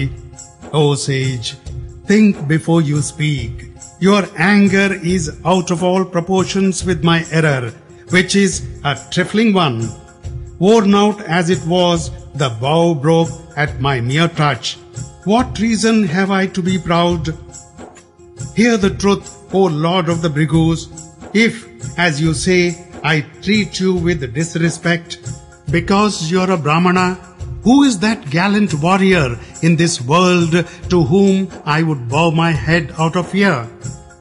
A god, a demon, a king, or a body of warriors, whether my equal in strength or more powerful than myself, should any of these challenge me to combat, I would gladly fight with him, no matter it is death himself. For he who is born as a Kshatriya and is yet afraid of fighting, he is a veritable wretch and has brought a slur on his lineage. I tell you in my natural way and not by way of a tribute to my race. Raghu's descendants do not tremble to meet in fight even death. Such is the glory of the Brahmana's race that he who is afraid of you is rid of all fear." When he heard these soft yet profound words of Shri Ramji, Parshuramji's mind was disillusioned. "O Ram, take this bow of Ram's Lord and draw it so that my doubts may be cleared." As Parshuramji offered his bow, it passed into Ramji's hands of its own accord, and Parshuramji felt amazed at this. He then recognized Shri Ramji's might, and his whole frame was thrilled with joy, and his hair stood on end. Joining his palms together, he addressed the following words to Shri Ramji, his heart bursting with emotion. "Glory to Shri Ramji, who delights Raghu's line even as the sun delights a cluster of lotuses. Glory to the fire that consumes the forest of the demon race. Glory to the benefactor of gods, Brahmanas and cows. Glory to him who takes away pride, ignorance, passion and delusion. Glory to him who is an ocean of humility, amiability, compassion and goodness, and a past master in the art of speech. Glory to the delighter of his servants, and to him who is graceful of every limb and whose form possesses the beauty of millions of cupids. How can I with one tongue utter your praises? Glory to him who sports in the mind of the great Lord Shivji as a swan in the Mansarovar lake. In my ignorance, I have said much that was unseemly. Therefore, pardon me, both brothers, abodes of forgiveness that you are. Glory, glory, all glory to the chief of Raghu's race. So saying, the Lord of Brigus withdrew to the forest to practice penance. The wicked kings were all seized with imaginary fears, and the cowards quietly fled in all directions. The gods sounded their kettle drums and rained down flowers on the Lord. All the people of the city rejoiced, and their heart's agony, born of ignorance, disappeared. There was a tumultuous clash of musical instruments, and everyone displayed charming and auspicious objects. Troops of the fair-faced, bright-eyed damsels sang melodious songs in chorus, their voice resembling the notes of the cuckoo. Janaka's joy was beyond description, as that of a born beggar who has found a treasure. Seeta ji was rid of her fears and was as glad as a young of a kakora bird at the rising of the moon. Janaka made obeisance before Kaushika and said, "It is due to your grace, my lord, that Shri Ramji has been able to break the bow. The two brothers have gained me my purpose. Pray tell me now, reverend sir, what it behoves me to do." Said the sage, "Listen, wise king, the marriage depended on the bow and took place directly the bow broke. As is well known to all, including gods, human beings and nagas. Nevertheless, you now go and perform according to the family usage whatever practices are prescribed in the Veda, after consulting the Brahmanas, the elders of your family, and your own preceptor, Satnanda. Go and dispatch to the city of Ayodhya messengers who may invite King Dasharatha and bring him here." Janaka gladly responded, "Very well, gracious sir," and summoning the messengers, dispatched them that very moment. He then summoned the leading citizens, and they all came and respectfully bowed their head. Decorate the bazaars, streets, houses, temples, and the whole city on all its four sides, was the royal command. They returned in joy, each to his own house. The king then sent for his own servants and instructed them, "Erect the pavilions of all kinds with due care." Bowing to the king's orders, they returned glad of heart and sent for a number of clever artisans skilled in erecting pavilions. Invoking Brahmajis, they set to work and made pillars of gold in the shape of plantain trees. With leaves and fruits of emeralds and blossoms of rubies, seeing this most marvelous specimen of art, the Creator himself was lost in bewilderment. The bamboo sticks were made of emeralds. They were so straight and knotted that they could not be distinguished from real ones. Creepers known by the name of piper beetle, the leaves of which are chewed in India, with areca net parings, were artistically fashioned in gold and looked so charming with their leaves that they could not be marked as artificial. These creepers were intertwined into so many cords for holding the bamboos together, with beautiful strings of pearls inserted here and there. After much cutting, carving, and inlaying, they made lotuses of rubies, emeralds, diamonds, and turquoises. They also fashioned bees and birds of varied plumage, which buzzed and whistled in the resting breeze. On the pillars they sculptured images of gods, all standing with articles of good omen in their hands. Squares were drawn on the floor in various naturally charming devices and filled in with elephant pearls. They made most lovely mango leaves of graven sapphires with blossoms of gold and bunches of emerald fruits glistening on silken cords. They further made charming and excellent festoons, which looked like so many nooses prepared as it were by Cupid. They also put up many auspicious vases as well as beautiful flags and banners, curtains and chowries. The marvelous pavilions with a number of beautiful lamps consisting of brilliant gems was beyond description. What poet has the wit wherewith to describe the pavilion which is going to shelter Videha's daughters as the bride? The canopy which is going to behold Shri Ramji, the ocean of beauty and perfection, as the bridegroom, must be the glory of all the three worlds.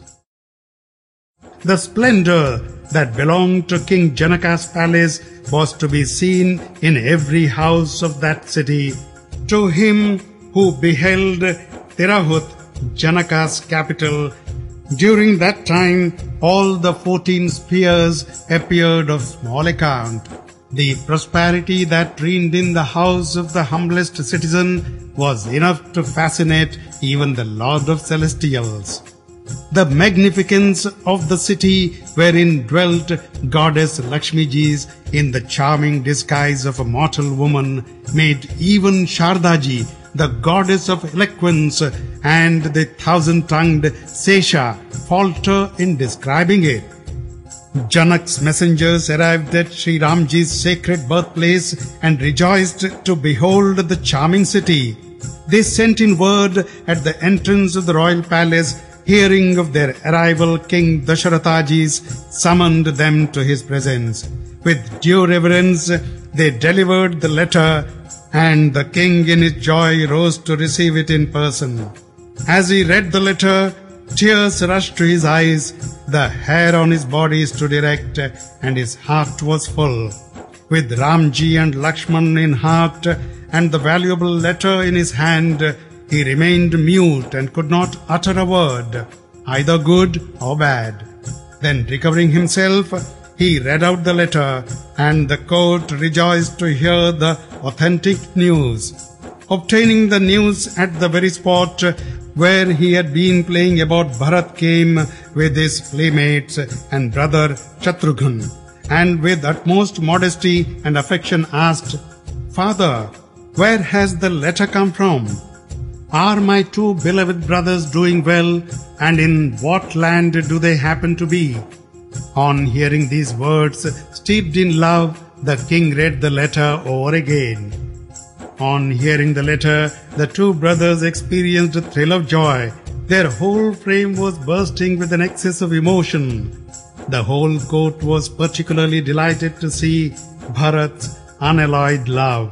The king then seated the messengers close by him and spoke to them in sweet and winning tones. "Tell me, friends, are the two boys well? Have you seen them well with your own eyes? The one dark and the other fair of hue, they are equipped with bow and quiver, and are of tender age, and accompanied by the sage Kaushika. Do you recognize them? If so, tell me something about their temperament." Overwhelmed with love, the king asked thus again and again.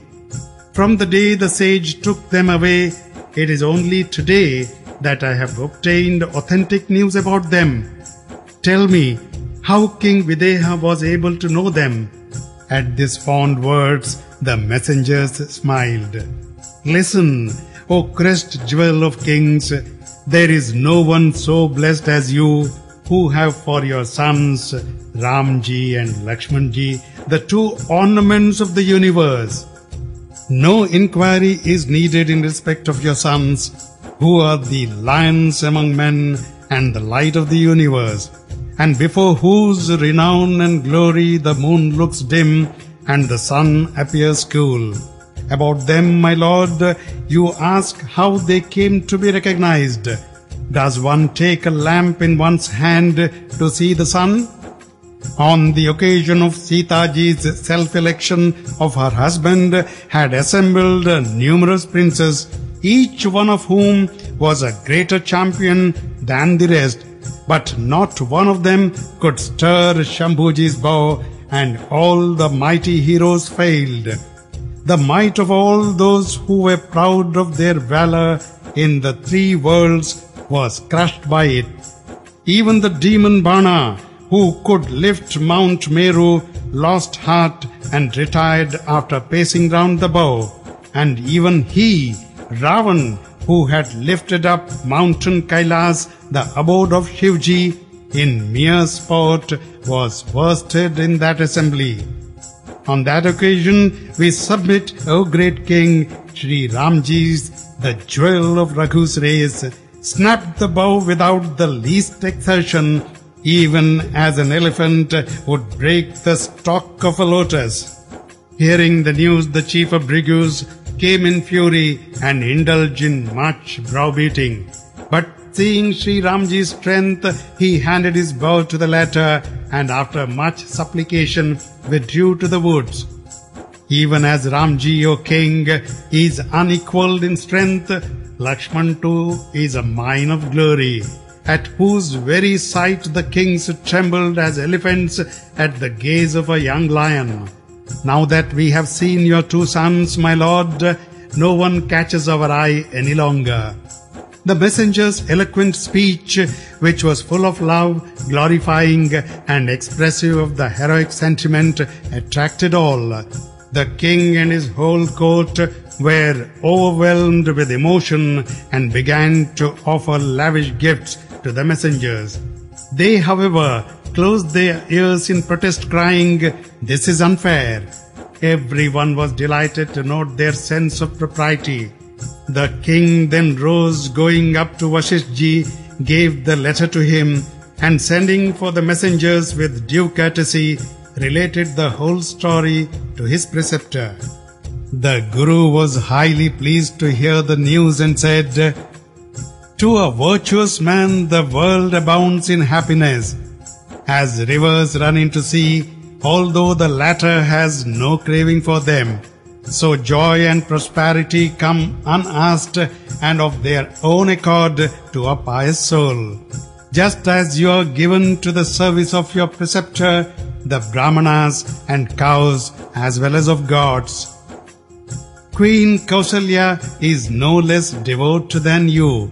A pious soul like you there has never been, nor is, nor shall be in this world. Who can be more blessed than you, O King, who have a son like Ramji, and whose 4 worthy children are all valiant, submissive, true to their vow of piety and oceans of goodness. You are blessed indeed for all time. Therefore, prepare the marriage procession to the sound of kettle drums, and proceed quickly." On hearing these words of the preceptor, the king bowed his head and said, "Very well, my lord," and after assigning lodgings to the messengers, returned to his palace. The king then called all the ladies of the gymnasium and read aloud Janaka's letter to them. All rejoiced to hear the message, and king himself related the other tidings which he had heard from the lips of the messengers. Bursting with emotion, the queens shone like a peahens, rejoicing at the rumbling of the clouds. The preceptor's wife and the wives of the other elders in their joy invoked the blessings of the heaven, and the mothers of the 4 brothers were overwhelmed with ecstasy. They took the most beloved letter from each other, and pressing it to their bosom, cooled their burning heart. The great king recounted again and again the glory and exploits of both Ramji and Laxman, saying that it was all due to the sage's grace. He went out of doors. The queens then sent for the Brahmanas and joyfully bestowed gifts on them. And the Brahmanas returned to their home, uttering blessings. Next they called the beggars and lavished innumerable kinds of gifts on them. Long live the 4 sons of Emperor Dasharath! Thus they shouted as they left, attired in raiment of various kinds. There was a jubilant and tempestuous clash of kettle drums. When the news spread among all the people, festivities were started in every house. All the 14 spheres were filled with joy at the news of the forthcoming wedding of Janak's daughter with the hero of Raghu's race. The citizens were enraptured to hear the glad tidings and began to decorate the streets, houses and lanes. Although the city of Ayodhya is ever charming, being the blessed and sacred abode of Shri Ramji, it was adorned with beautiful festal decorations because of the love the people bore towards the very embodiment of love. Flags and banners, curtains and graceful chowries canopied the bazaars in most marvelous fashion, with vases of gold, festal arches, festoons of netted gems, turmeric, blades of durva grass, curds, unbroken rice, and wreaths of flowers. The people decorated their respective houses, which were already full of blessings. The lanes were sprinkled over with water, mixed with the fourfold pastes of sandal, saffron, musk, and camphor, and the squares in front of their houses were filled in with tasteful designs. Collected here and there troops of ladies, all brilliant as the lightning, with the moon-like face and eyes resembling those of the fawn, and beauty enough to rob love's consort Ratiji of her pride, and who had practiced all the 16 kinds of female adornment, sang auspicious strains with voice so melodious that the female cuckoo was put to shame on hearing the sweet sound. How is the king's palace to be described? The pavilion set up there would dazzle the whole universe. Various articles of good omen and charming in appearance were displayed, and a number of kettle drums were sounded. Here were panegrits singing the family glory, and here were brahmanas chanting the Vedas, while pretty women caroled festive songs, many times repeating the names of Ramji and Sitaji. There was an excess of joy all around. While the palace was too small to contain it, it seemed, therefore, as if it were overflowed on all sides. What poet can describe the splendor of Dasharath's palace in which Ramji, the crest jewel of all divinities, had taken birth? The king next called Bharat and said, "Go and prepare the horses, elephants, chariots, and start at once in procession for Ram's marriage." The two brothers were thrilled to hear this command. Bharat sent for the officers in charge of the stables and issued necessary instructions. The latter rose in joy and hastened to execute the orders. They equipped the horses with gorgeous saddles. Gallant steeds of different colors stood there in their majesty. They were all beautiful and surpassingly swift-footed. They trod the ground as lightly as though it were red-hot iron. They belonged to the different breeds, which were more than one could tell. They would fly in the air, as it were, outstripping the wind itself. Gallant princes, who were of the same age as Bharat, mounted them. The princes were all handsome and adorned with jewels, and had a bow and arrow in their hands, and a well-equipped quiver fastened at their side. They were elegant, blithesome youths, chosen and skilled warriors all, and with each knight were 2 footmen, clever at swordplay. The champions, who were all staunch in fight and had taken a vow of chivalry, sallied forth and halted outside the city. The clever fellows put their steeds through the various spaces and rejoiced to hear the clash of tabor and drum. The charioteers had made their cars equally gorgeous with flags and banners, gems and ornaments. They were also provided with elegant chowries and tinkling bells, and outdid in splendor the chariot of the sun god.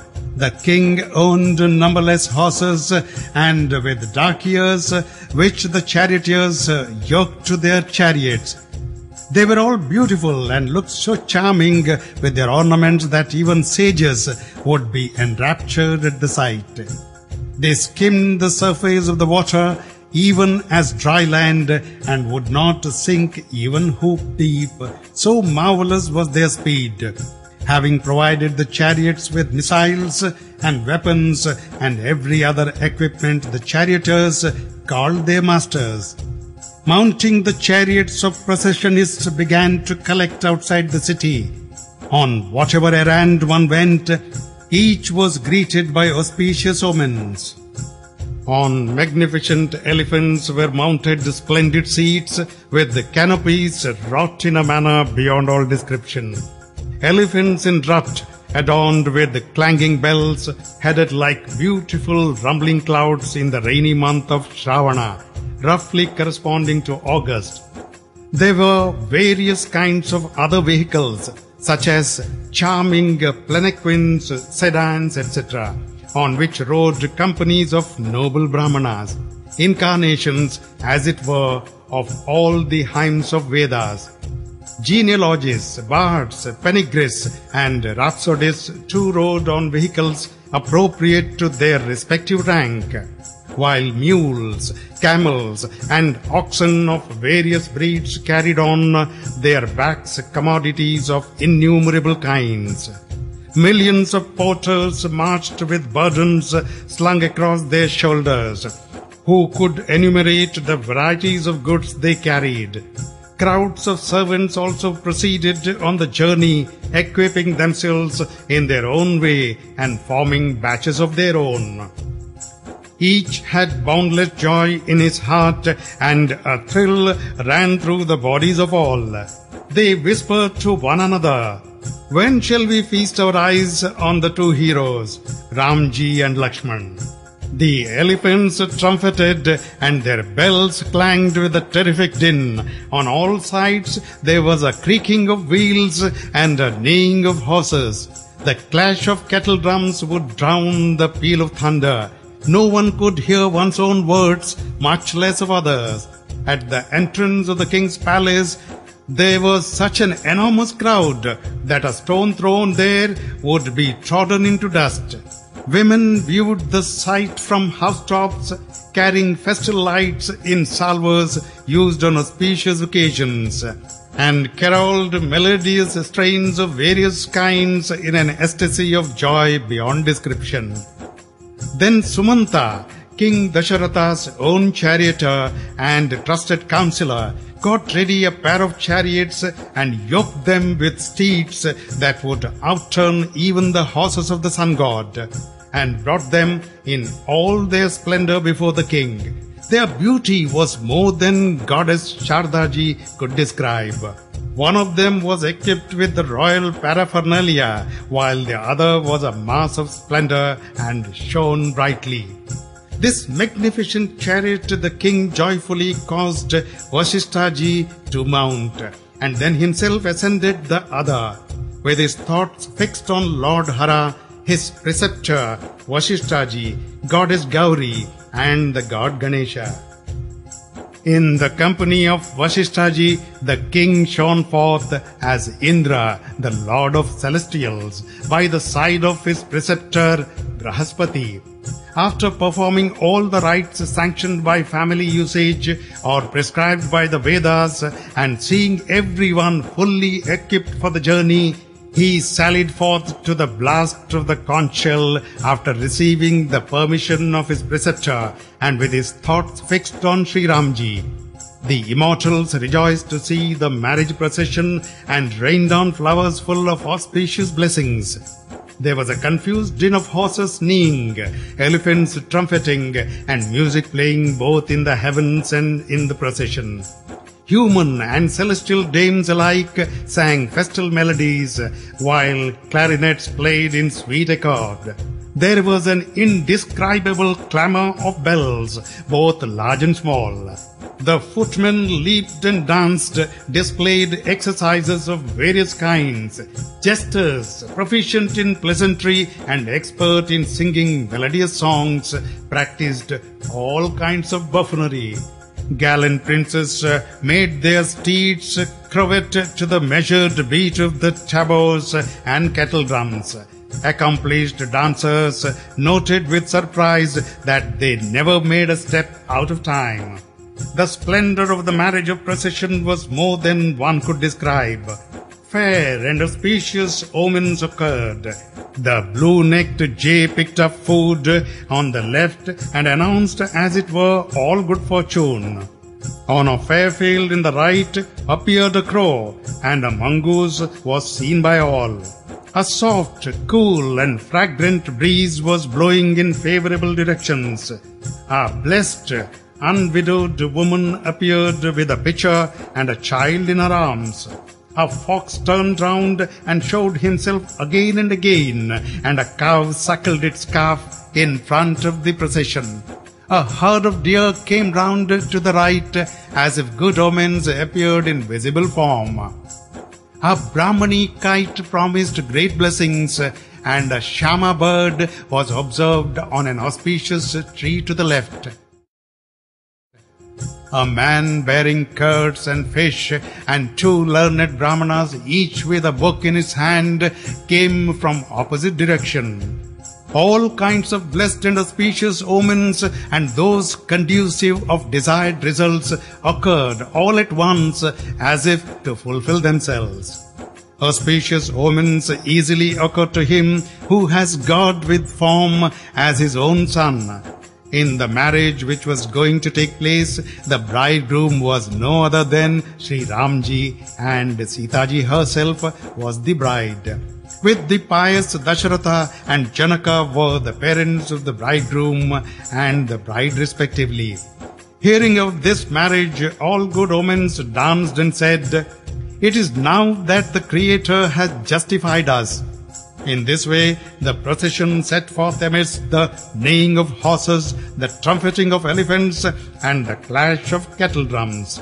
Learning that the chief of the solar race, King Dasharatha, was already on the way, King Janaka had the rivers bridged and got beautiful rest houses erected at different stages, which vied in magnificence with the city of immortals, Amravati, and in which members of the bridegroom's party were supplied with excellent food, beds, clothing, each according to his own taste.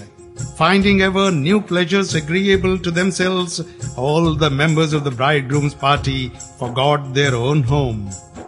When it was learned that the procession of the bridegroom's party was approaching and the tempestuous clash of the kettle drums was heard, a deputation went out to receive it with elephants, chariots, footmen, and horses duly equipped.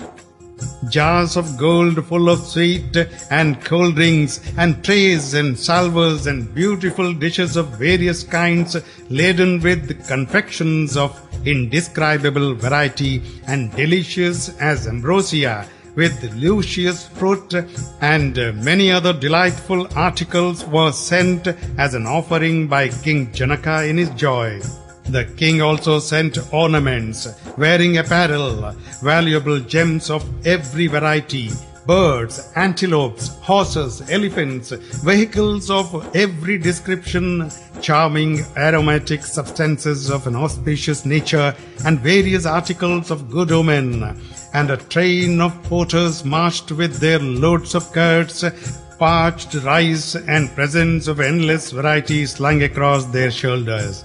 When the deputation saw the bridegroom's party, their mind was filled with rapture, and a thrill ran through their frame. Seeing the deputation equipped in every way, the members of the bridegroom's party had their drums beaten in great joy. A batch from each side joyfully marched at a gallop in order to meet each other, and the two parties met as two oceans of bliss that had transgressed their bounds. Celestial damsels rained down flowers and sang, while the glad gods sounded kettle drums. The members of the deputation placed all the offerings before King Dasharatha and supplicated him with an affectionate address. The king lovingly accepted everything and distributed the offerings as presents among his own people, or bestowed them as alms on the beggars. After due homage, reverence, and courtesy, the deputation conducted the bridegroom's party to the lodgings set apart for them. Gorgeous clothes were spread as carpets for the royal guests to tread upon. on seeing which Kubera, the god of wealth, was no longer proud of his wealth. Magnificent were the quarters assigned to the bridegroom's party, which provided every kind of comfort for each guest. When Seeta ji learned that the bridegroom's party had arrived in the city, she manifested her glory to a certain extent. By her very thought, she summoned all the siddhis, miraculous powers personified, and dispatched them to wait upon the king and his party. Hearing Seeta ji's command, they repaired to the guests' apartments, taking with them every kind of riches, comforts, as well as the enjoyments and luxuries of heaven. Each member of the bridegroom's party found in his own apartment all the enjoyments of heaven ready at hand in every way. No one, however, had an inkling of the mystery behind this untold splendor. Everyone sang Janaka's praises. Ramji alone recognized Seeta ji's influence and was glad at heart to discern her love. When the two brothers heard of their father's arrival, they could not contain themselves for joy, but were too modest to speak to their guru, though their heart longed to see their sire. Vishwamitra ji felt much gratified at heart to perceive this great humility. In his joy, he pressed the two brothers to his bosom. A thrill ran through his limbs, while tears rushed to his eyes. They proceeded to the guest's apartments, where King Dasharatha was, as though a lake sought to visit a thirsty soul. When the king saw the sage coming with the two princes, he rose in joy and advanced to meet them like a man who feels his footing in an ocean of bliss. The king prostrated himself before the sage, placing the dust of the latter's feet on his head again and again. Kaushika pressed the king to his bosom, blessed him, and inquired after his welfare. When King Dasharatha saw the two brothers prostrating themselves, he could not contain himself for joy. Pressing the boys to his bosom, he allayed the unbearable pangs of separation and looked like a dead body retorted to life. Ramji and Laxman then bowed their head at Vasishthaji's feet, and the great sage embraced them in the ecstasy of love. The two brothers next saluted all the Brahmanas and in turn received their welcome blessings. Bharat and his younger brother Shatrughna greeted Ramji, who lifted them and embraced them. Laxman rejoiced to see the two brothers, Bharat and Shatrughna, and as he embraced them, his limbs were throbbing with emotion.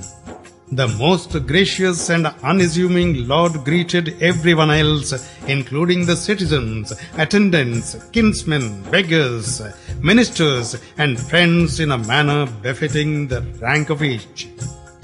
The sight of Shri Ramji was so soothing to the guests. The ways of love are beyond description. Beside the king, his 4 sons looked like incarnations, as it were, of the 4 ends of human endeavor: riches, religious merit, etc. The people of the city were delighted beyond measure to see King Dasharatha with his sons. The gods rained down flowers and beat their drums. The nymphets of heaven danced and sang.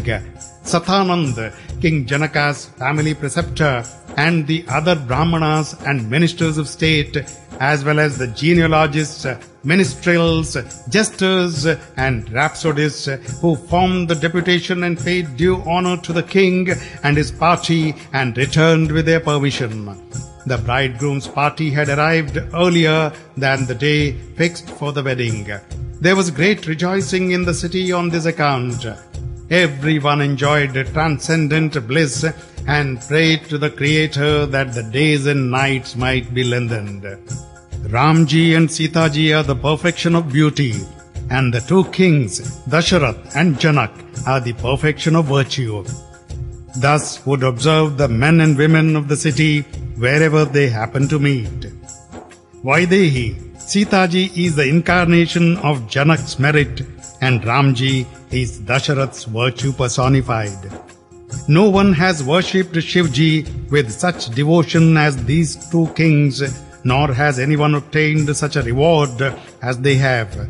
No one has equalled them in this world, nor is there anyone to equal them anywhere, nor shall be. We are all storehouses of all kinds of merits in that we have been born in this world as residents of Janak's capital.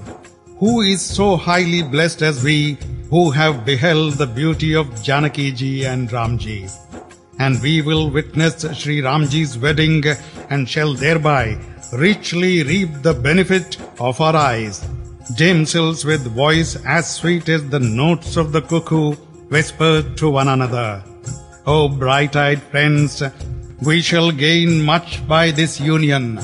By our great good luck, Providence has ordained things well. The two brothers shall often delight our eyes. Time after time, out of affection, Janakji will send for Seeta-ji, and the two brothers, charming as millions of cupids put together, will come to take her back. There will be hospitality of every kind. Who, dear one, would not love to stay at such a father-in-law's? On each such occasion, all the people of the city will be happy to behold Shri Ramji and Laxman. King Dasharath, my friends, has brought with him two other lads exactly resembling the pair of Ramji and Laxman. One dark, the other fair, but both charming of every limb, so declare all those who have seen them. Said another, I saw them today. It appeared to me as though the Creator had fashioned them with his own hands. Bharat is an exact copy of Ramji. No man or woman could distinguish them at first sight. Laxman and Shatrughna are indistinguishable from each other, peerless in every limb from head to foot. The four brothers attract the mind but cannot be described in words, for they have no match in all the three worlds. Says Tulsidas Ji, they have no comparison anywhere, so declare the poets and wise men. Oceans of strength, modesty, learning, amiability and beauty, they are their own compeers, spreading out the skirt of their garment as a beggar would while asking for alms. All the women of the city made entreaties to their Creator. May all the four brothers be married in this city, and may we sing charming nuptial songs. Said the damsels to one another, with fears in their eyes and the hair on their body standing erect. Friends, the slayer of the demon Tripura will accomplish everything. The two kings are of such boundless merit. In this way, they all prayed, and a flood of joy inundated their heart. The princes who had come as Seeta-ji's suitors rejoiced to see the four brothers and returned each to his own home, extolling Shri Ramji's widespread spotless fame. Thus, a few days elapsed to the delight alike of the citizens and all the members of the bridegroom's party. At length, the blessed day of the wedding arrived. It was a delightful month of Margashish and the beginning of the cold season. Having carefully examined and determined the propitious nature of the planets, date, asterism, the conjunction of the stars, the day of the week and the hour of the wedding, the Creator dispatched the note concerning the hour of the wedding through Naradji. It was just the same that Janakji's astrologer had already determined. When all the people heard of this, they observed, the astrologers of this place are so many creators as it were.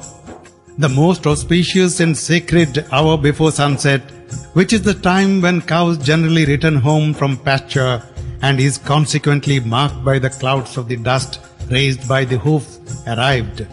Perceiving propitious omens, the Brahmanas apprised King Videha of its approach.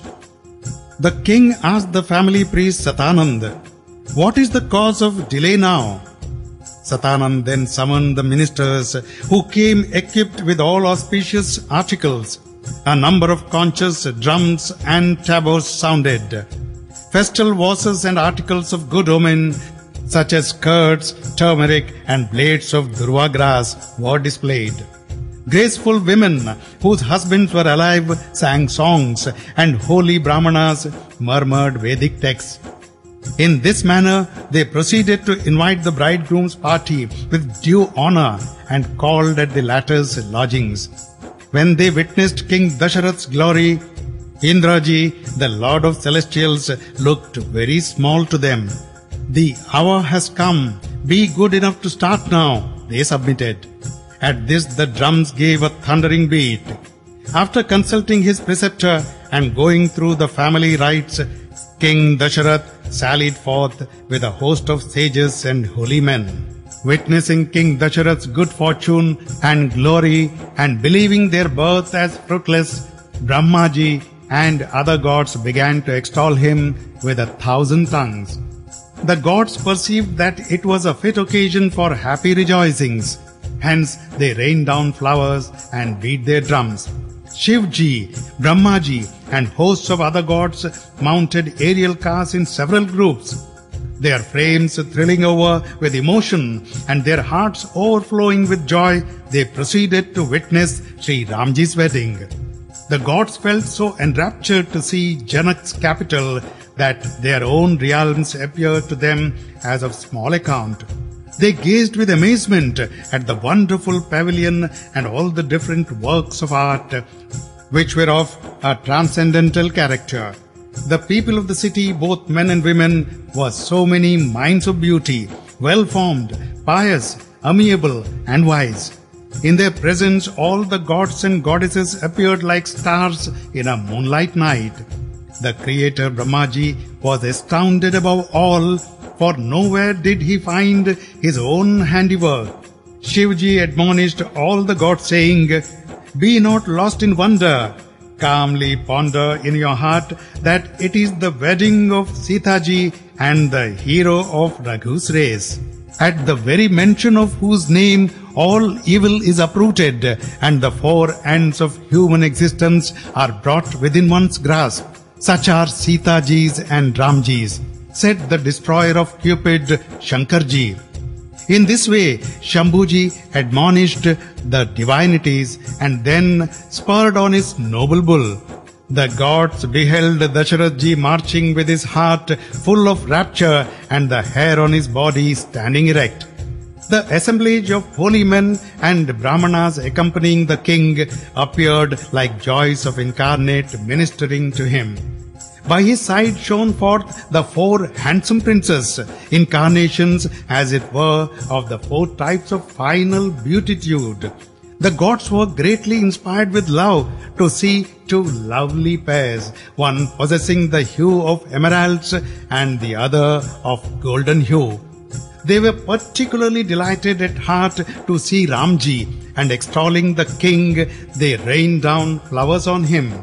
As Umaji and the slayer of the demon Tripura gazed again and again at Shri Ramji's charming beauty from head to foot, the hair on their bodies stood erect and their eyes were bedewed with tears. His swarthy form possessed the glow of a peacock's neck, while his bright yellow raiment outshone the lightning. Wedding ornaments of every kind, all auspicious and graceful in every way, adorned his person. His countenance was as delightful as the moon in a cloudless autumnal night, while his eyes put to shame a blooming pair of lotuses. The elegance of his form was transcendent in all its details, though captivating the soul, it defied description. Besides him shone forth his lovely brothers, who rode curveting their restive steed. The other princes too displayed the pace of their horses, and the family bards recited the glories of their line. Even the king of birds, Garuda, blushed for shame to note the speed of the steed that Ramji bestrode. It was charming beyond description in every way. It seemed as though Cupid himself had taken the form of horse. It seemed as if Cupid himself had appeared with all his charm in the disguise of a horse for the sake of Shri Ramji, and fascinated the whole universe with its youth and vigor, form and virtues, as well as with its pace. A bejeweled saddle, thick set with beautiful pearls, gems, rubies, shone on his back. The exquisite band with small tinkling bells, and the lovely bridle dazed gods, men and sages alike. Marching with its mind completely merged in the Lord's will, the horse looked most beautiful, as though a cloud irradiated by stars, and the fitful lightning had mounted a peacock and made it dance. Even Shardaji is unable to describe the noble steed on which Shri Ramji rode. Shankarji was enamored of Shri Ramji's beauty and congratulated himself on his possessing as many as 15 eyes. When Shri Hari Vishnuji fondly gazed on Ramji, then he, along with Lakshmiji, were equally enchanted. Brahmaji too was delighted to behold Shri Ramji's beauty, but he felt sorry to think that he had only 8 eyes. The Generalissimo of the heavenly host, the six-faced Kartikeya, exulted over the fact of his possessing half as many eyes again as Brahmaji. When the wise Lord of Celestials gazed on Shri Ramji with his 1,000 eyes, he thought Gautam's curse as the greatest blessing. All the gods envied Indraji and observed, "No one can vie with Indraji today." The whole host of heavenly beings rejoiced to behold Shri Ramji, and there was joy beyond measure in the court of both monarchs. There was great rejoicing in the court of both the kings, and a tempestuous clash of kettle drums on both sides. The gods rained down flowers, shouting in their joy, "Glory, glory, glory to the jewel of Raghu's rays." In this way, when it was known that the marriage procession was approaching, all sorts of music began to play, while Queen Sunainaji, Sitaji's mother, summoned married women whose husbands were alive and prepared with their help auspicious materials for the ceremony of waving lights round the bridegroom. Kindling lights of various kinds and collecting all other articles of good omen, a bevy of graceful women who possessed the charming gait of an elephant proceeded joyfully to perform the ceremony of waving lights round the bridegroom. They all had moon-like faces and eyes like those of gazelle. By the elegance of their form, they robbed Ratiji, love's consort, of all self-conceit. Attired in costly garments of various colors, they had adorned their person with all kinds of ornaments. They had further beautified all their limbs with auspicious materials and sang melodies that put to shame even a female cuckoo. Bracelets, small bells round their waistband, as well as anklets made a jingling sound as they moved, and even love's elephants blushed for shame to see their gait. All kinds of music played, and there were rejoicing both in the heavens and in the city. Shashiji, Indraji's consort, Shardaji, Ramaji, Bhavaniji, and other goddesses who were pure-hearted and clever by nature assumed the disguise of lovely women and joined the royal gymnasium. They sang in festal songs in a melodious voice, and as everyone was overcome with joy, no one could recognize them. Who should recognize whom when everyone in the gymnasium proceeded in her ecstatic joy to join the ceremony of waving lights round the bridegroom, who was no other than the Supreme Spirit incarnate. Melodious songs were being sung and kettle drums gently sounded. The gods rained down flowers and everything looked most charming. All the women were delighted at heart to behold the bridegroom, who was the fountain of joy. Tears of love rushed to their lotus-like eyes, and the hair on their pretty limbs stood erect. The joy which Sitaji's mother felt in her heart on beholding Shri Ramji's in the attire of a bridegroom was more than 1,000 Shardajis and Seshas could not tell in 100 kalpas. Restraining her tears out of regard for the auspicious occasion, Queen Sunainaji performed the ceremony of waving lights with a gladdened heart, and duly completed all the rites prescribed by the Vedas as well as by family usage. The 5 kinds of music were being played, accompanied by 5 varieties of other sounds and festal songs. Carpets of different sorts were spread on the way. After waving lights, the queen offered water to Shri Ramji for washing his hands with, and the latter then proceeded to the pavilion. Dasharatji shone in all his glory with his followers. His magnificence put to shame the guardians of the different worlds. From time to time the gods rained down flowers, and the Brahmanas recited propitiatory texts appropriate to the occasion. There was such a great uproar in the heavens as well as in the city that no one could hear one's own words, much less of others.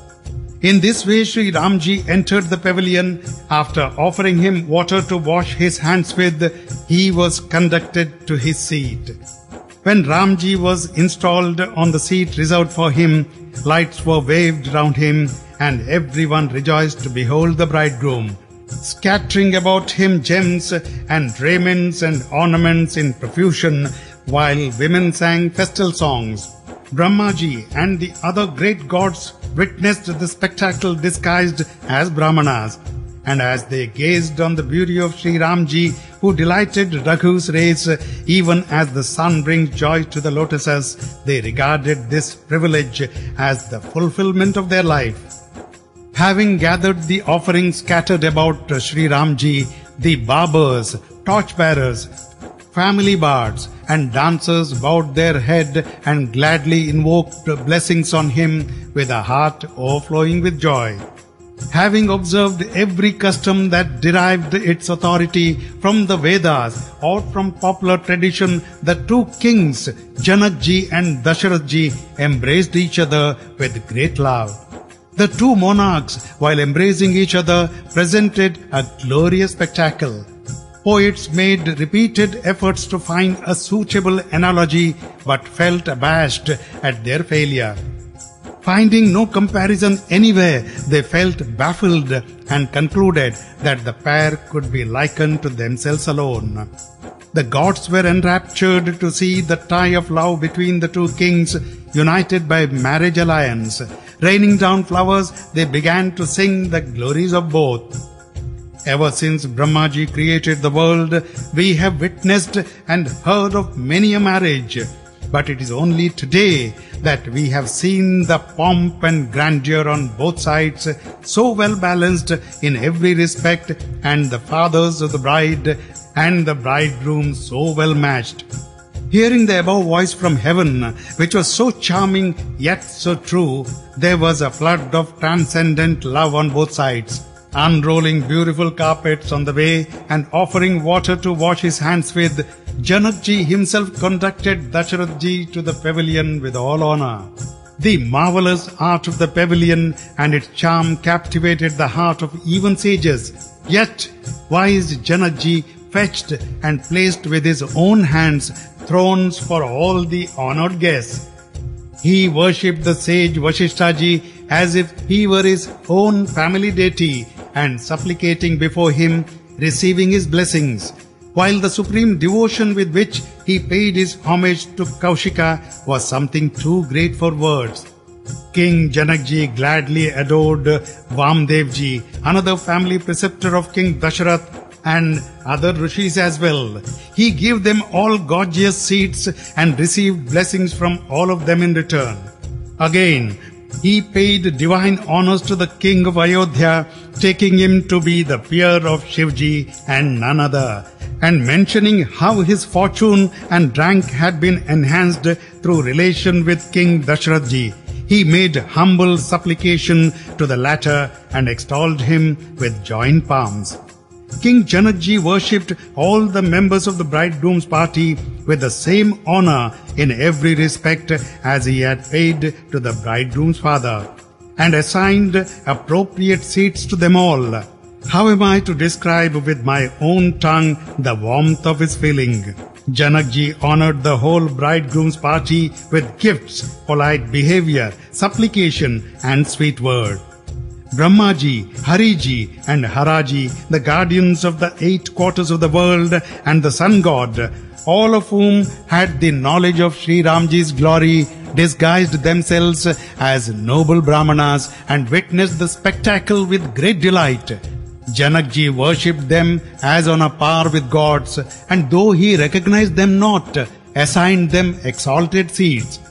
Who should recognize and whom should one know when everyone had forgotten one's own self?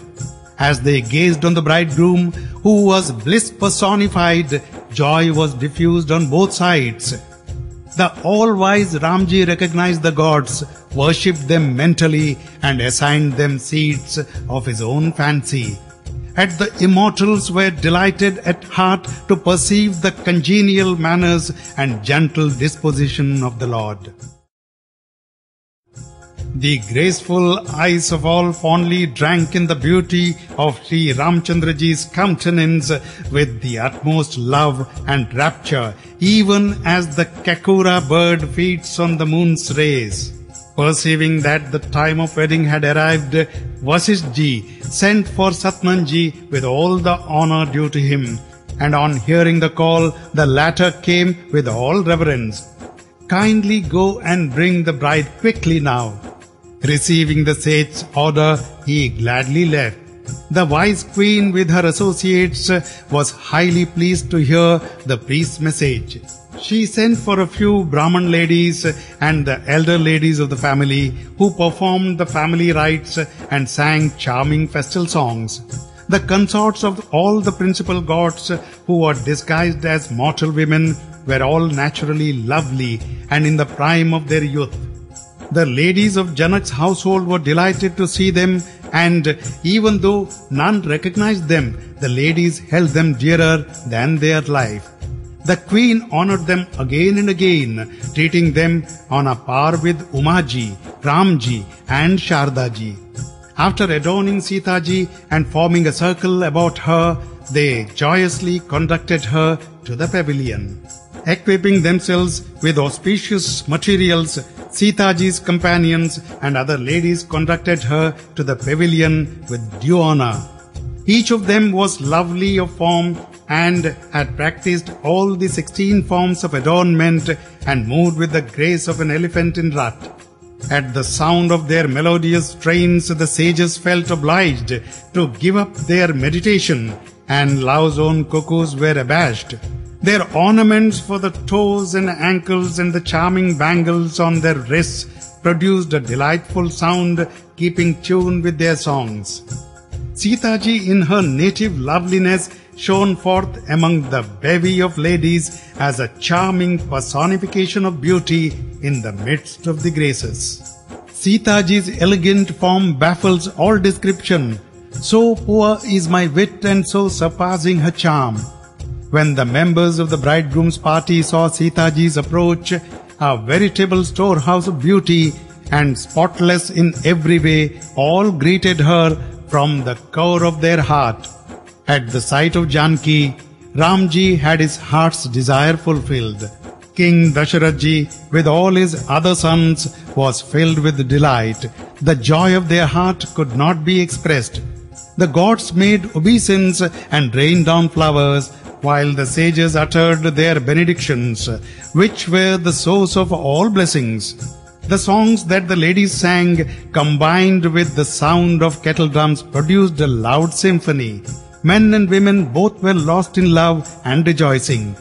In this manner, Seetaji entered the pavilion, while great sages recited propitiatory texts in great joy.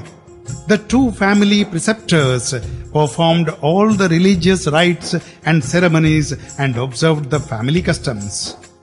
Having observed the family customs, the Gurus in great joy directed the Brahmanas to worship Goddess Gauriji and her son Ganeshaji. The gods accepted the homage in visible form and gave their blessing with great delight. Whatever auspicious article such as a mixture of honey, etc., the sages mentally sought at any particular moment. Attendants stood every ready with gold trays and pitchers full of that substance. The sun god himself lovingly pointed out the family usages which were all scrupulously observed. Having thus caused Seeta ji to worship the gods, the sages assigned her a beautiful throne. The mutual love with which Seeta ji and Ram ji regarded each other could not be perceived by anyone. It was beyond the reach of the best mind, intellect and speech. How then could the poet express it? While oblations were offered to the sacred fire, the fire god in person accepted the offerings with great delight, and the Vedas, in the guise of Brahmanas, directed the procedure of the nuptial ceremony. What words can describe the world-renowned queen consort of Janakji and Sitaji's mother? The Creator had exhausted in fashioning her all the bright glory, virtue, joy and beauty. Perceiving the appropriate time, the great sages sent for her, and in response to their call, married women whose husbands were alive brought her with due honor. Queen Sukanyaji shone forth to Janakji's left, even as Menaji beside Himwanji, the mountain king. The king and queen joyfully brought and placed with their own hands gold vases and beautiful trays of jewels filled with holy, scented and auspicious water before Shri Ramji. The sages recited the Veda in joyous tones, and at the proper time flowers rained down from the heavens. The royal couple were enraptured to behold the bridegroom and began to wash his holy feet. They began to love Shri Ramji's lotus feet. Their whole frame was thrilled with emotion. The sounds of singing and kettle drums and shouts of victory in the heavens as well as in the city overflowed as it were in all directions. The lotus feet that ever sparkle in the lake of Shivji's bosom, by thinking of which even for once the mind gets purified and all the impurities of Kali Yuga are driven away, by whose touch the sage Gautam's wife, who was full of sin, attained salvation, whose nectar in the form of the river Ganga adorns Shambhuji's head and is declared by the gods as the holiest of the holy, and by resorting to which with their bee-like minds sages and mystics attain the goal of their liking. It is those very feet that the most lucky Janakji washed amidst shouts of victory from all corners. Joining the palms of the bride and the bridegroom, both the family priests recited the genealogy of the two families, and perceiving that the bridegroom had accepted the bride's hand, Brahmaji and the other divinities as well as men and sages were filled with delight. As the king and queen gazed on the bridegroom, who was the very fountain of joy, the hair on their bodies stood erect, while their heart was filled with rapture.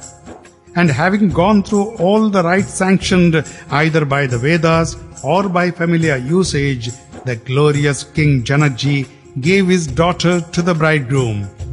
As the Himwanji gave away Girijaji to the great Lord Shivji, and the deity presiding over seas bestowed Shree on Hari, so did Janakji give Sitaji to Ramji and thereby earned fair renown of an unprecedented character.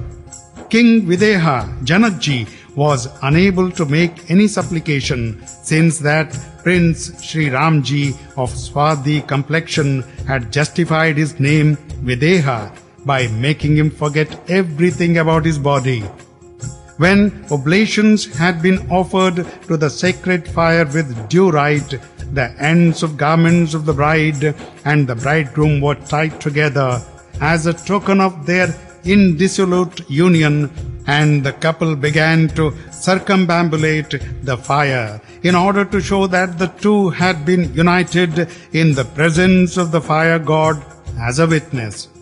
At the sound of the huzzas, the praises sung by the bards, the recitation of the Vedic texts, the din of the festal songs, and the beating of the kettle drums, the wise immortals rejoiced and rained down flowers from the trees of the paradise. The bride and the bridegroom performed the circumambulation with charming paces, while all present feasted their admiring gaze on the spectacle. The lovely couple was beyond description. Whatever compassion might be suggested would fall short of the reality.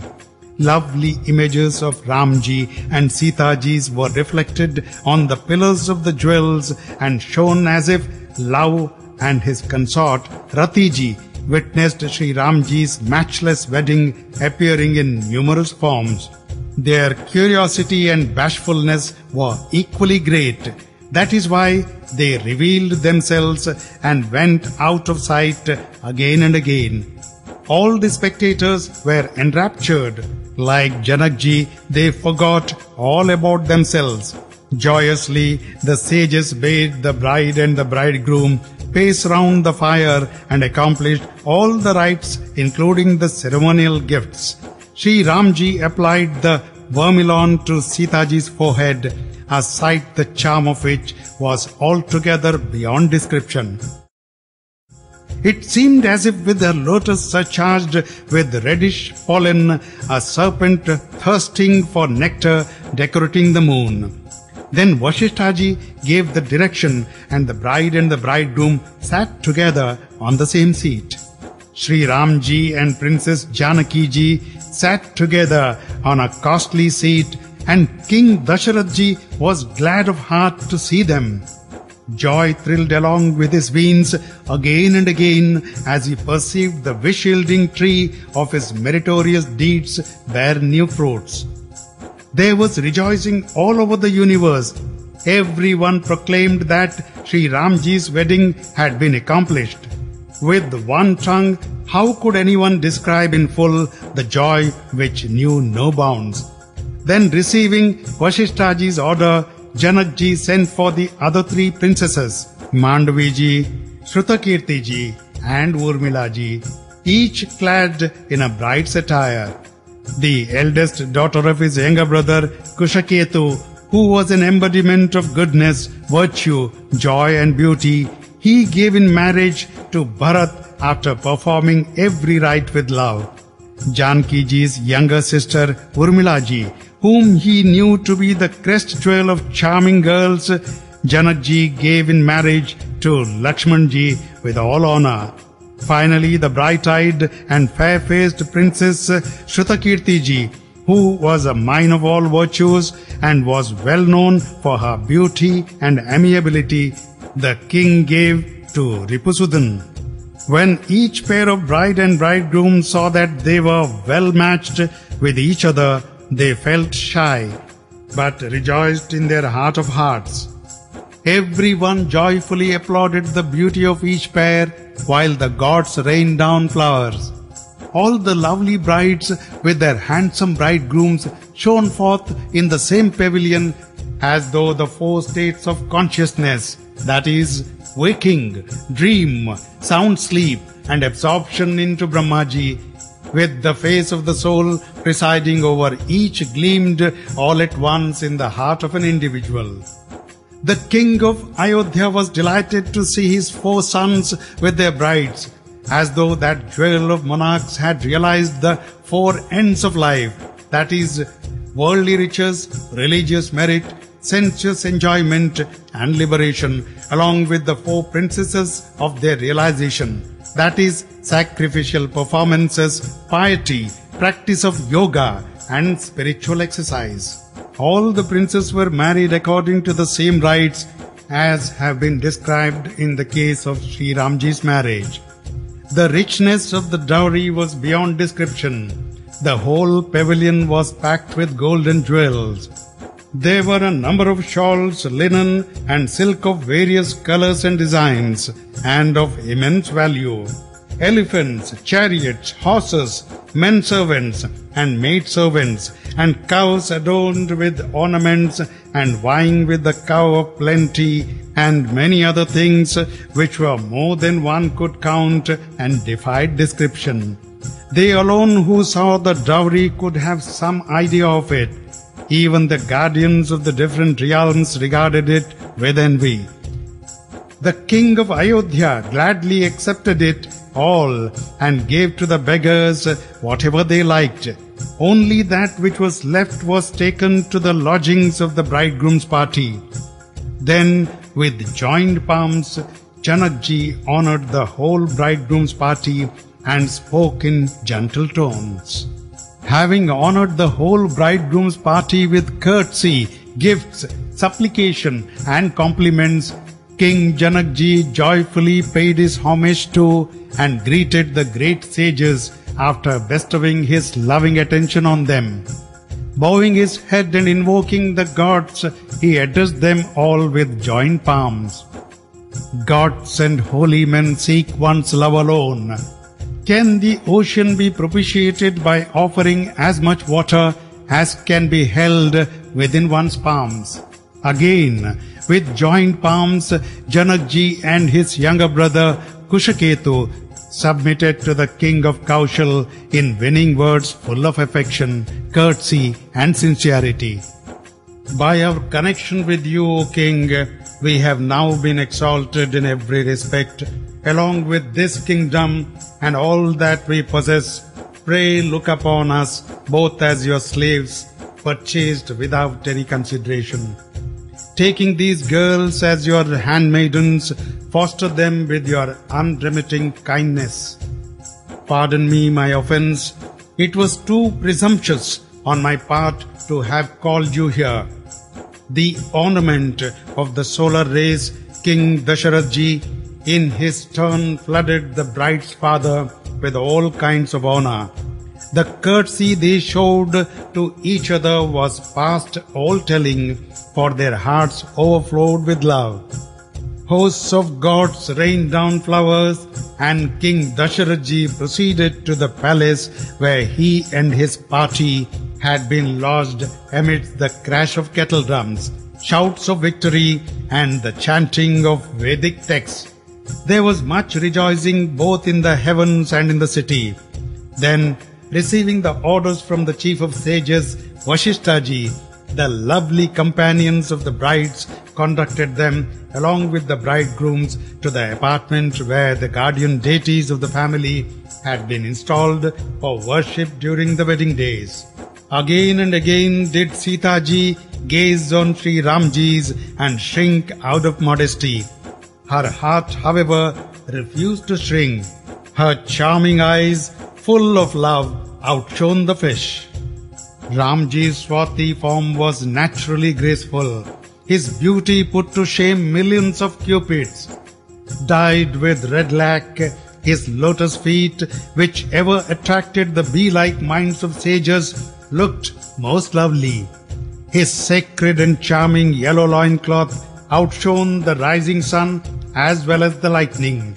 The girdle round his waist together with the sweet-sounding small bells was soul enchanting.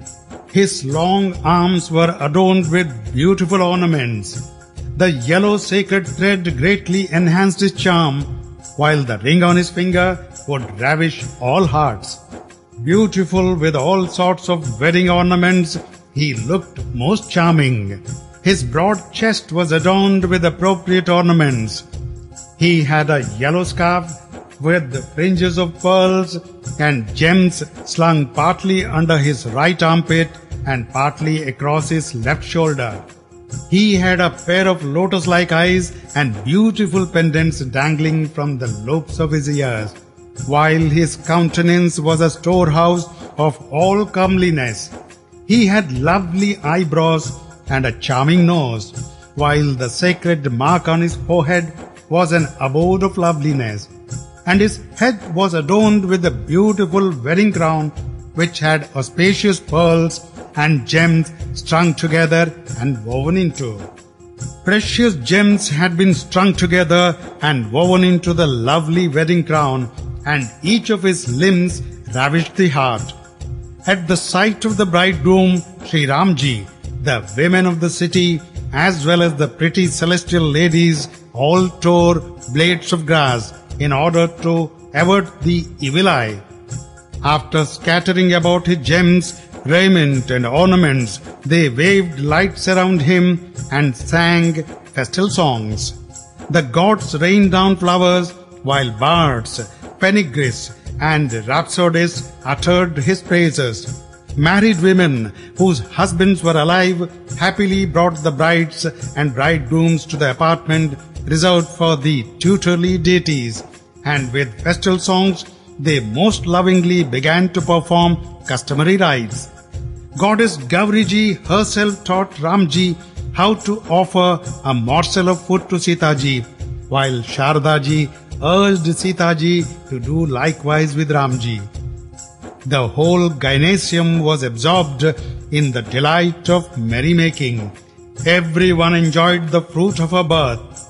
In the gems on her hand, Janki ji saw the reflection of Shri Ramji, the repository of beauty. Hence, she dared not to move her arm or eyes for fear of losing sight of him. The rapture and love that characterized the gaiety and mirth of the occasion surpassed all telling. Sitaji's companions alone knew them. They escorted all the 4 charming couples to the palace assigned to King Dasharatji and his party.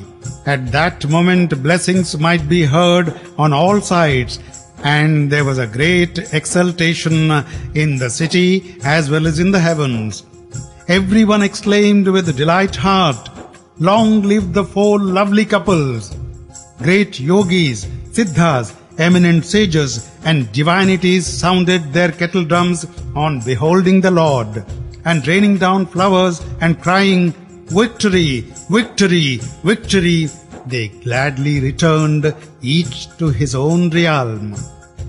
Then all the 4 princes with their brides approached their father. It appeared at that time as if the lodgings of the bridegroom's party overflowed with beauty, felicity and joy. Then there was a banquet with rich variety of dishes, to which Janakji invited all the members of the bridegroom's party. Carpets of incomparable beauty were spread on the way as King Dasharatji sallied forth with his sons. The feet of all were reverently washed, and then they were seated on wooden seats according to their rank. Janakji laved the feet of Dasharatji, king of Ayodhya.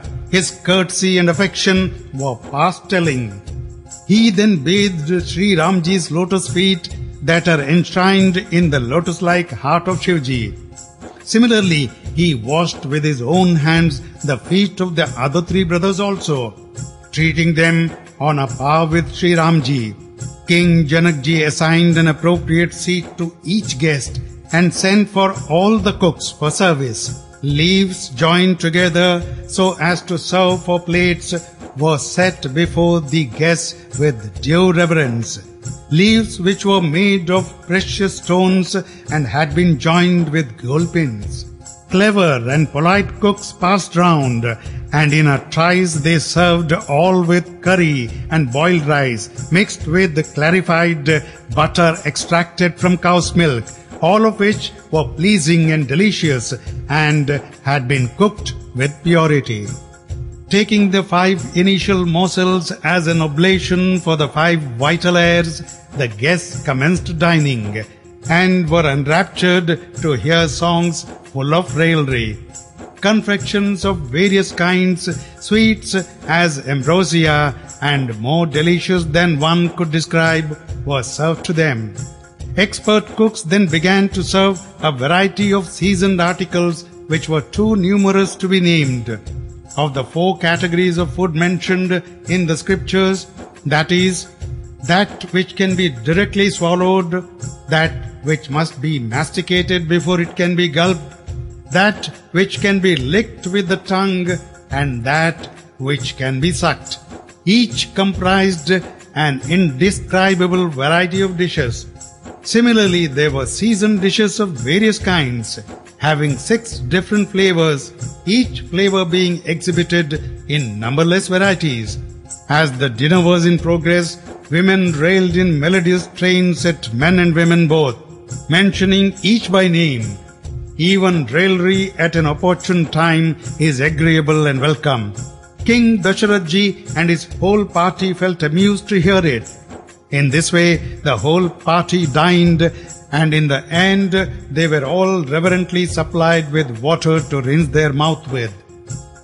Offering betel leaves in due form, Janakji paid his homage to King Dasharatji and his company, and the crown of all monarchs, Dasharatji retired to his own apartments with a cheerful heart. Every day there was a new festival in the city. Days and nights passed like a moment. The jewel of King Dasharatji woke up at a very early hour, and mendicants began to sing his praises. As he gazed upon the princes with their beautiful brides, the rapture of his soul was beyond all telling. Having finished his morning routine, he called on his Guru with a heart full of exultation and love. Making obeisance to him and paying him his homage, the king with joined palms addressed him in a voice steeped as if were in nectar. Listen, O chief of sages, by your grace I have realized all my ambitions today. Now, summoning all the Brahmanas, O holy sir, present them with cows adorned with every way. On hearing these words, the preceptor applauded the king and then sent for the troops of sages. Then came Vamdevji, the celestial sage Naradji, Valmikiji, Jabaliji, Vishwamitraji, and hosts of other great sages given to austerities. The king threw himself upon the ground before them all and worshipped them with love, offered them seats of honor. Next, he sent for 4 lakhs of cows, all as gentle and beautiful as the cow of plenty, and adorning them all in every possible way, he gladly bestowed them upon the Brahmanas. The king supplicated them in many ways and said, "It is only today that I have attained the fruit of my existence." The delight of the solar rays was glad to receive their blessings, and then sent for beggars and bestowed on them according to their liking gold, wearing apparel, jewels, horses, elephants, and chariots. Singing the king's praises and saying, "Glory, glory, all glory to the Lord of the solar rays," they all went away. In this way, the rejoicing in connection with Shri Ramji's wedding was more than the 1,000-mouthed serpent king could not tell. Again and again, the king bowed his head at the feet of Kaushika and said, "All this joy, O chief of sages, is a gift of your gracious looks."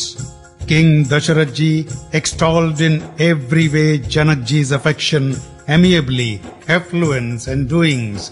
Every morning the king of Ayodhya asked leave to return home, but each time Janakji would lovingly detain him. The royal guest received greater and enhanced attentions from day to day and was entertained in 1,000 ways each day. The city witnessed a new rejoicing and festivity every day. No one liked Dasharatji's departure. In this way, a number of days passed as though members of the bridegroom's party were tied by a cords of love. The sages Kaushika and Satyanandaji then called on King Videhaji and advised him saying, "Now you must let Dasharatji go, even though you may not be able to part with him out of love." "Very well, my lord," replied the king, and sent for his ministers, who came and bowed their heads saying, "May you be victorious, may you long live." The king of Ayodhya longs to depart. Make this known in the gymnasium. At these words, the ministers, Brahmanas, courtiers, as well as the king himself were overwhelmed with emotion. When the people of the city heard that the bridegroom's party was leaving, they anxiously asked one another if it were a fact. When they learned that the departure of the guests was certain, they were all sad in the same way as lotuses get shriveled up in the evening. Provisions of the various kinds were sent to all those places where the bridegroom's party had halted while coming from Ayodhya. Dry fruits and confections of all kinds and other articles of food too. numerous to be mentioned, was sent by Janakji on the back of oxen and through numberless porters along with a number of beautiful bedsteads. He also sent 1,00,000 horses and 25,000 chariots, all decorated from top to bottom, 10,000 adorned elephants in rut, that put to shame the elephants guarding the 8 quarters. Besides, cartloads of gold, wearing apparel and jewels, and even so she-buffaloes, cows, and many other articles of various kinds. In this way, King Videha gave once more a dowry which was immeasurable and beyond all telling, and before which the wealth possessed by the lords of the different worlds looked small. Having got all the equipage arranged in the order mentioned above, Janakji had everything dispatched to Ayodhya. When the queens heard that the bridegroom's party was about to start, they all felt miserable, even as fish when faced with shortage of water. Again and again they took Seeta ji in their lap and blessed and exhorted her in the following words: "May you be ever beloved of your Lord, and may you live long with him. This is our blessing. Serve the parents of your husband and other elders, and do the bidding of your Lord according to his pleasure." In their excess of loves, Seeta ji's clever companions too taught her the duties of a housewife in soft accents. The queens politely admonished all the other princesses too, and clasped them to their bosom again and again. And as the mothers embraced their daughters time and again, they exclaimed, "Why did Brahmaji ever create a woman?" That very moment did Ramji, the chief of the solar rays, gladly proceeded along with his brothers to Janakji's palace to take leave. The people of the city, both men and women, ran to see the 4 brothers, who were naturally lovely. Said one, "They intend leaving today.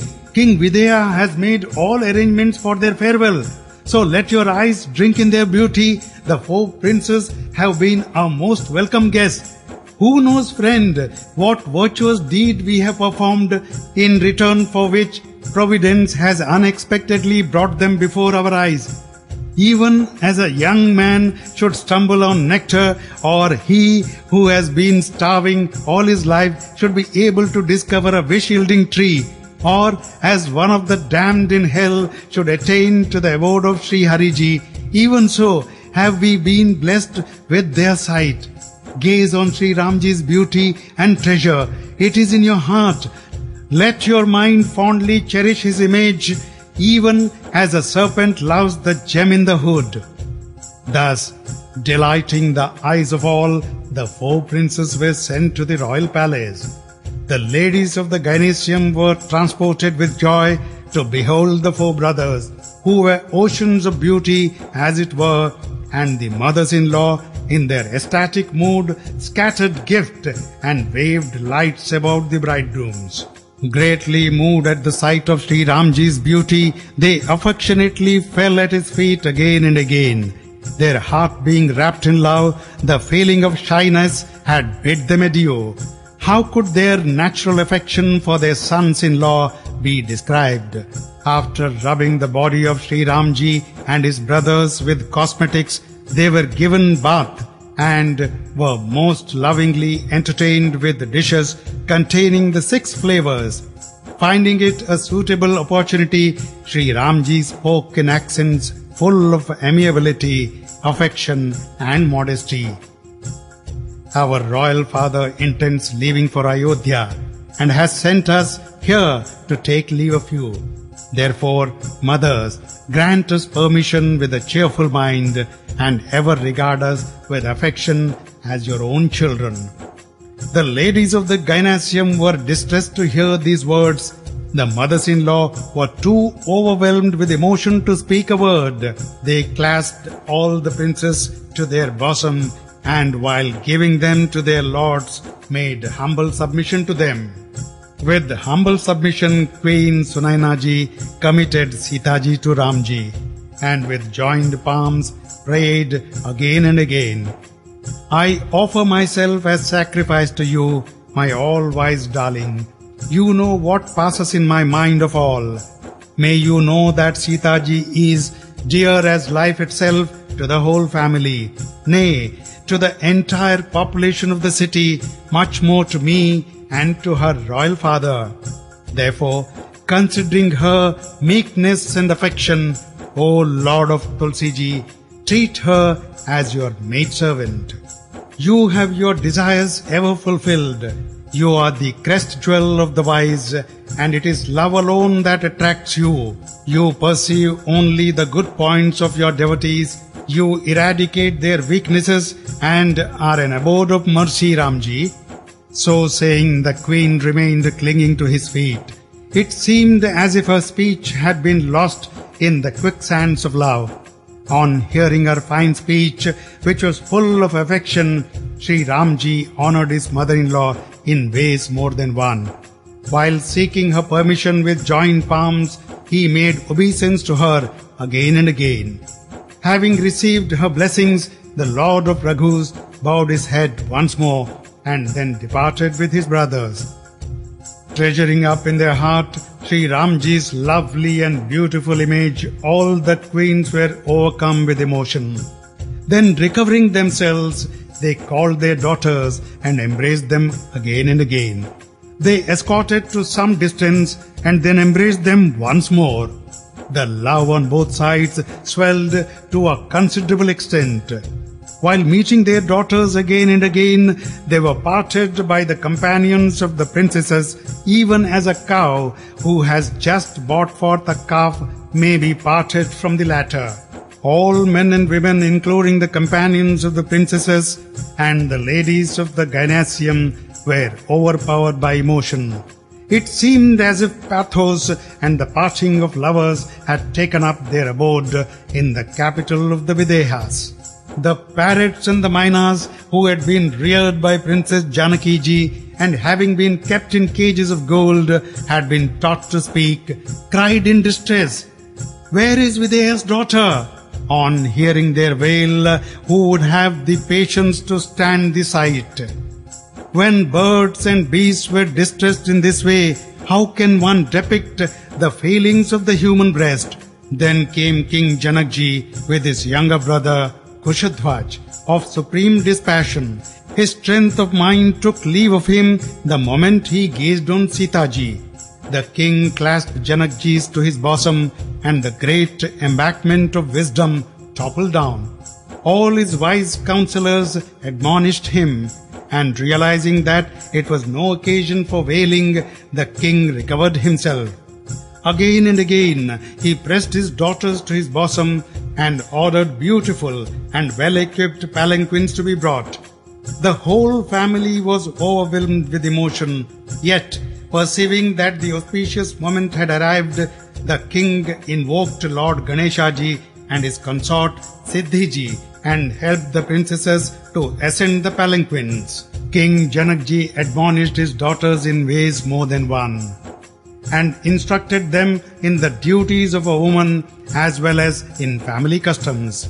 He bestowed upon Seeta-ji a good many men-servants and maid-servants who had been her trusted and favorite attendants.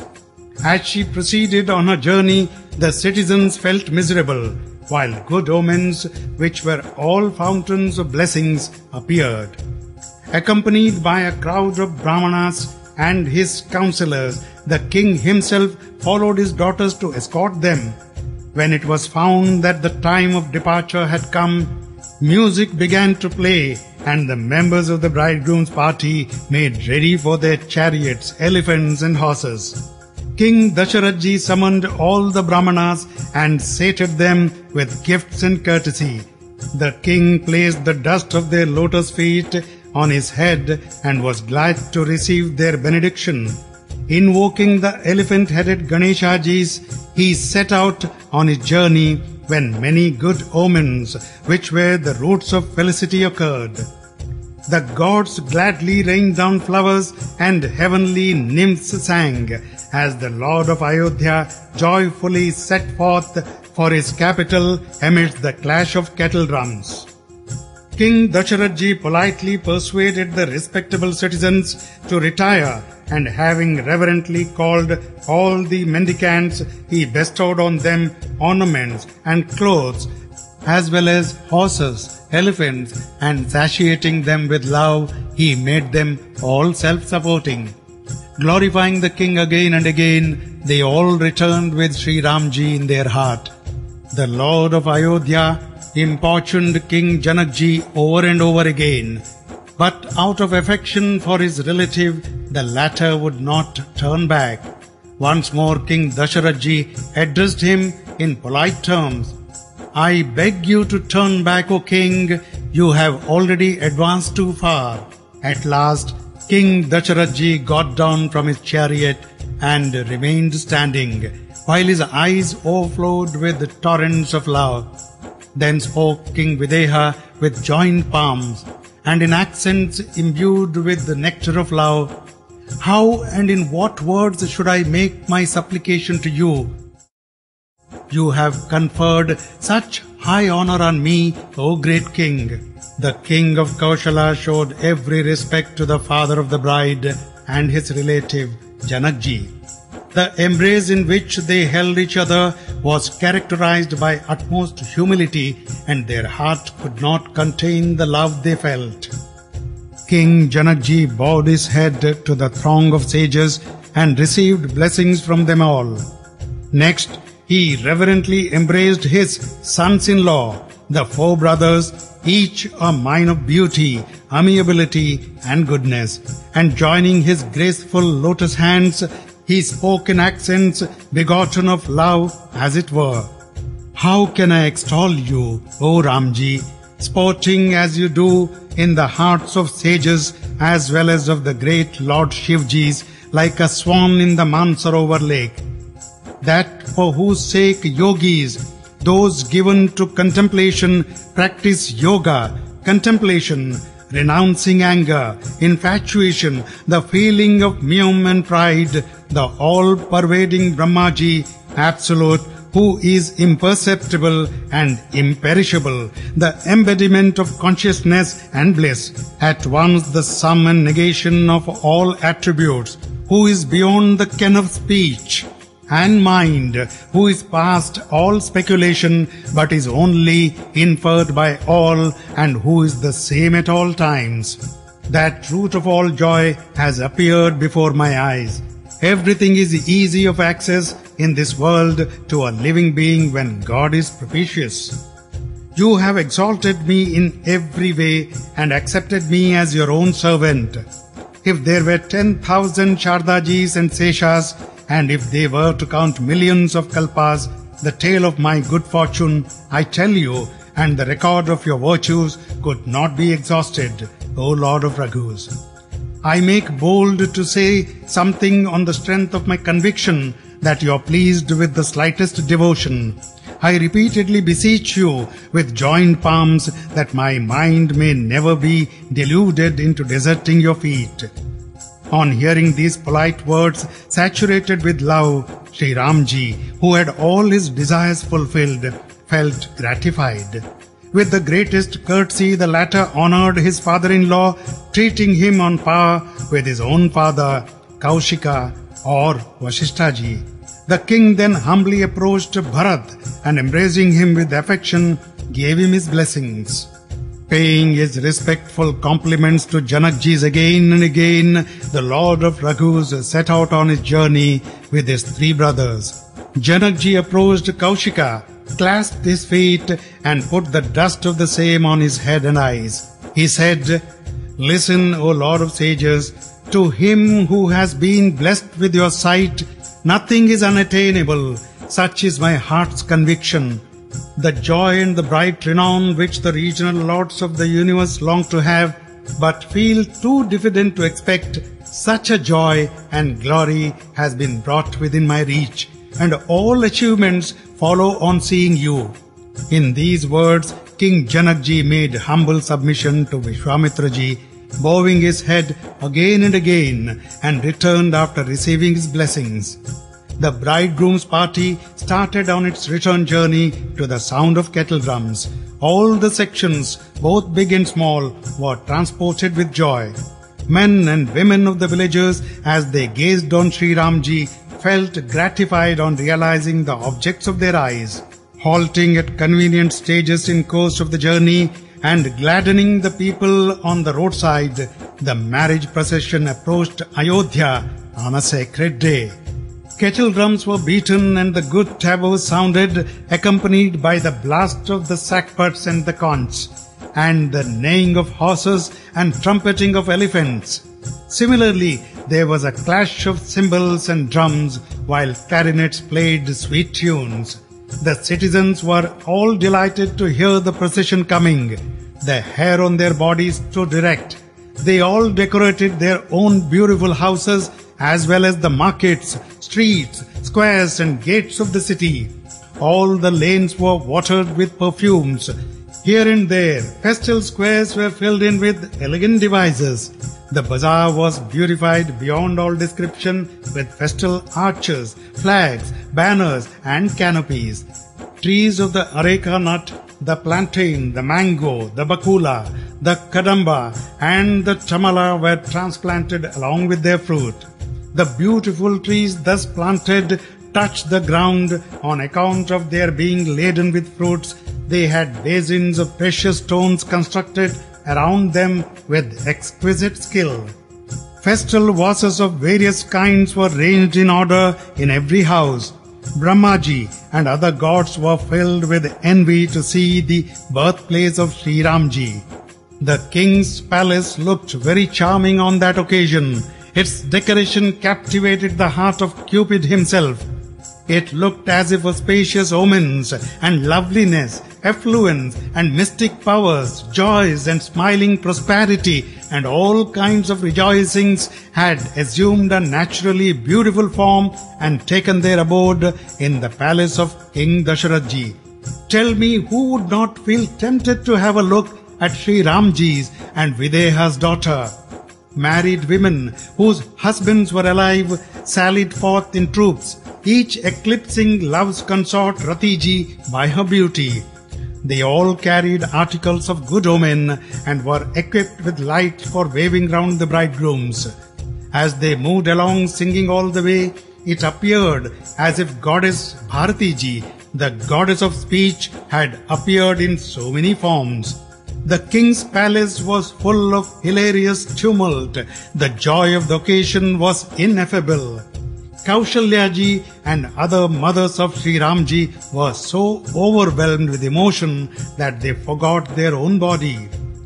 After worshipping Lord Ganeshaji and the slayer of the demon Tripura, they bestowed enormous gifts upon Brahmanas and were supremely delighted as an utterly indignant man who had attained the 4 great prizes of life. All the mothers were so overcome with joy and rapture that their feet refused to walk and all their limbs began to droop as it were.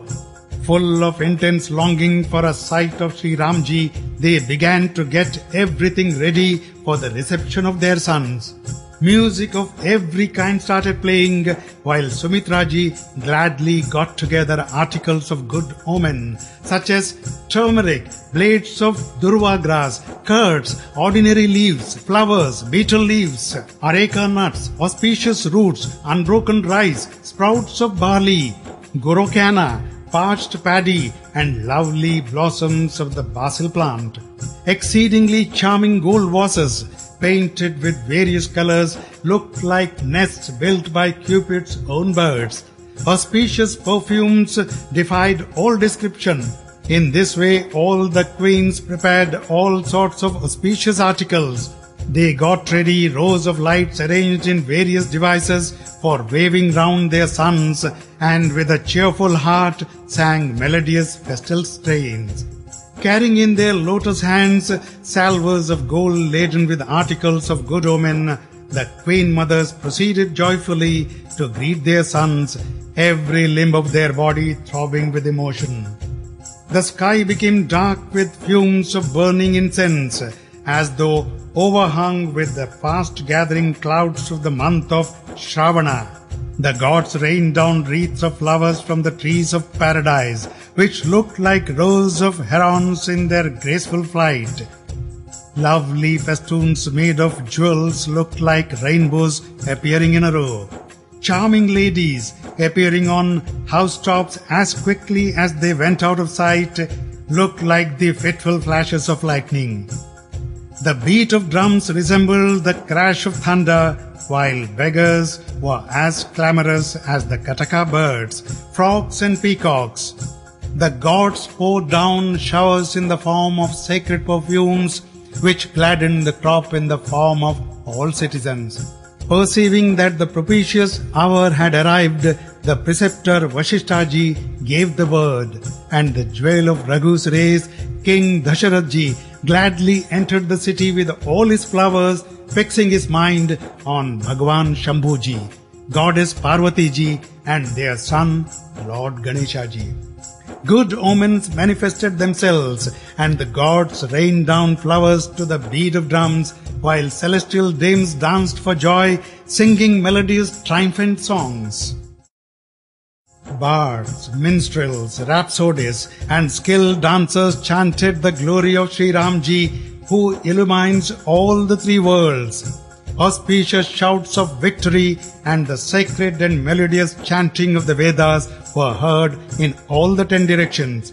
Musical instruments of all kinds began to play. Gods in heaven and men in the city were enraptured alike.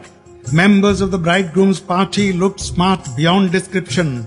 They were highly delighted and could not contain themselves for joy. The people of Ayodhya then greeted the king, and when gladdened at the very sight of Sri Ramji, they scattered about his jewels and vestments. Their eyes were full of tears and their body thrilled over. The women of the city gladly waved lights around his head and rejoiced to see the 4 noble princes. They were all more gratified when they lifted the curtains of the beautiful palanquins and beheld the brides. Thus gladdening the heart of all, they arrived at the entrance of the royal palace. The delighted mothers waved lights over the princes and their brides. They waved lights again and again. The love and rapture which they felt in their heart was beyond all words. They scattered about their sons and daughters-in-law ornaments, jewels and costumes of various kinds, and numberless other articles. The queen mothers were enraptured to behold their 4 sons along with their brides. As they gazed again and again on the beauty of Seetaji's and Ramji, they felt delighted and regarded the object of their life in this world as realized. The queen mother's companions, as they gazed on Seetaji's countenance over and over again, sang and extolled their good fortune. Moment after moment the gods rained down flowers, danced and sang, offered their homage. Seeing the 4 charming couples, Goddess Shardaji ransacked all her stock of similes, but her choice fell on none. They appeared too trivial. She therefore stood gazing with unwinking eyes, enchanted with their beauty. After performing the rites prescribed by the Vedas or family usage, the queen mothers waved lights over all the princes and their brides and conducted them to the palace, offering water to them as a mark of respect and spreading carpets along the way. There were 4 exquisitely beautiful thrones which had been fashioned by Cupid with his own hands as it were. The queen mothers seated the brides and the bridegrooms on them and reverently laved their holy feet. They then worshipped the blessed couples in accordance with the Vedic ritual by offering them incense, light and oblations of food. They passed lights around them again and again and waved beautiful fans and chauris over their heads. They scattered offerings of various kinds about them. The mothers were as full of exultation as a yogi who has realized the highest truth, or as a lifelong patient who has been able to lay his hands on nectar, or as a born pauper who has stumbled on a philosopher's stone, or as a blind man who has regained a good vision, or as a dumb fellow whose tongue has been transfused with the eloquence of Sharadaji, the goddess of speech, or even as a hero who has triumphed in battle. The mothers derived joy millions of times greater than the joys mentioned above, for in their case it was the delighter of Raghu's race himself who had returned home with his brothers duly married. As the mothers performed the traditional rites, the brides and their grooms felt shy, while Shri Ramji smiled within himself on perceiving the ecstasy and merriment of the occasion. The mothers gratefully worshipped the gods and mains with due ceremony, for all the cravings of their heart had been satisfied. Bowing to all, they begged as a boon the welfare of Shri Ramji and his brothers. The gods conferred their blessings all unseen, and the mothers gladly received them by spreading the end of their garment. The king sent for those who had joined the marriage party and gave them vehicles, wearing apparels, jewels and ornaments. Having received the king's permission and enshrining Shri Ramji's image in their heart, they joyfully returned each to his own house. All the men and women of the city were invested with garments and jewels, and there was jubilant music in every home. The king in his exultation gave whatever the mendicants asked for. Every attendant, every musician was sated with gifts and kind attentions. They all saluted, invoked blessings upon the king and sang his praises. And thereafter the king, accompanied by his preceptor and other brahmanas, proceeded to the palace. Under Vasisthaji's directions, he reverently performed all the ceremonies prescribed either by usage or by the Veda. The queens, on seeing a crowd of brahmanas, deemed themselves most fortunate, and all rose to greet them. They laved the feet of the holy ones and helped them all perform their ablutions, while the king duly worshipped and entertained them at meal. Overwhelmed with the host's civility, gifts and love, they departed glad of heart, invoking blessings on him. To Gadhi's son, Vishwamitraji, he paid homage in various ways and said, "My lord, there is no one so blessed as I am." The king lavished his praises on him and took the dust of his feet with his queens.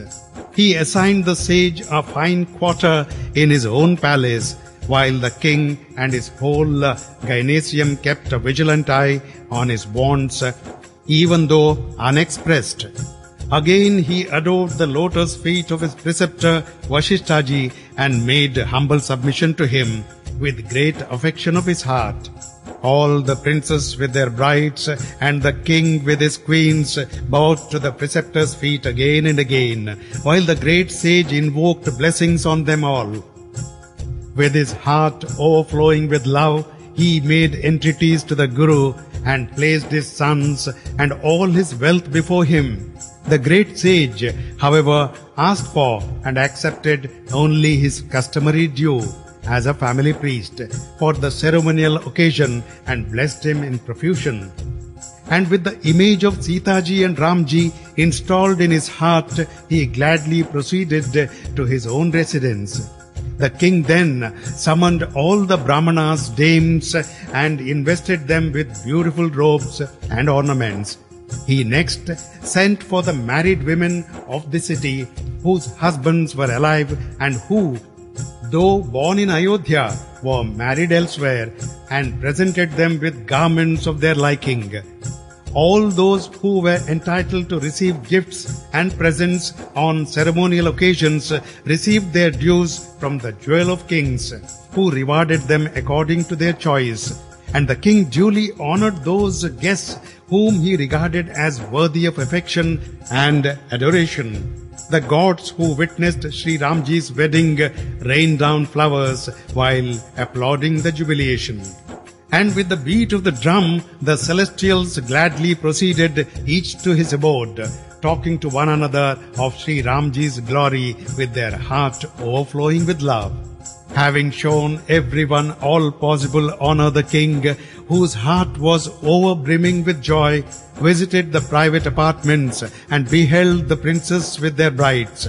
He gladly took the boys in his arms and experienced a thrill of joy which nobody could tell. Similarly, he affectionately seated the brides in his lap and fondled them again and again with a heart full of rapture. The ladies of the gymnasium were delighted to behold this spectacle. The heart of everyone became an abode of joy. The king related how the wedding had taken place, and everyone was delighted to hear the account.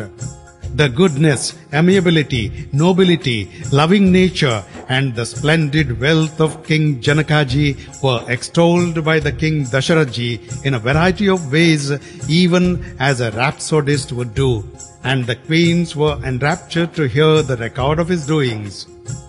After bathing with his sons, the king called the Brahmanas, the preceptor and his own kinsmen, and having entertained them at meal, feasted himself on a variety of dishes till a couple of hours of the night passed. Lovely women sang joyous songs, and the night became a source of delight, even soul enchanting.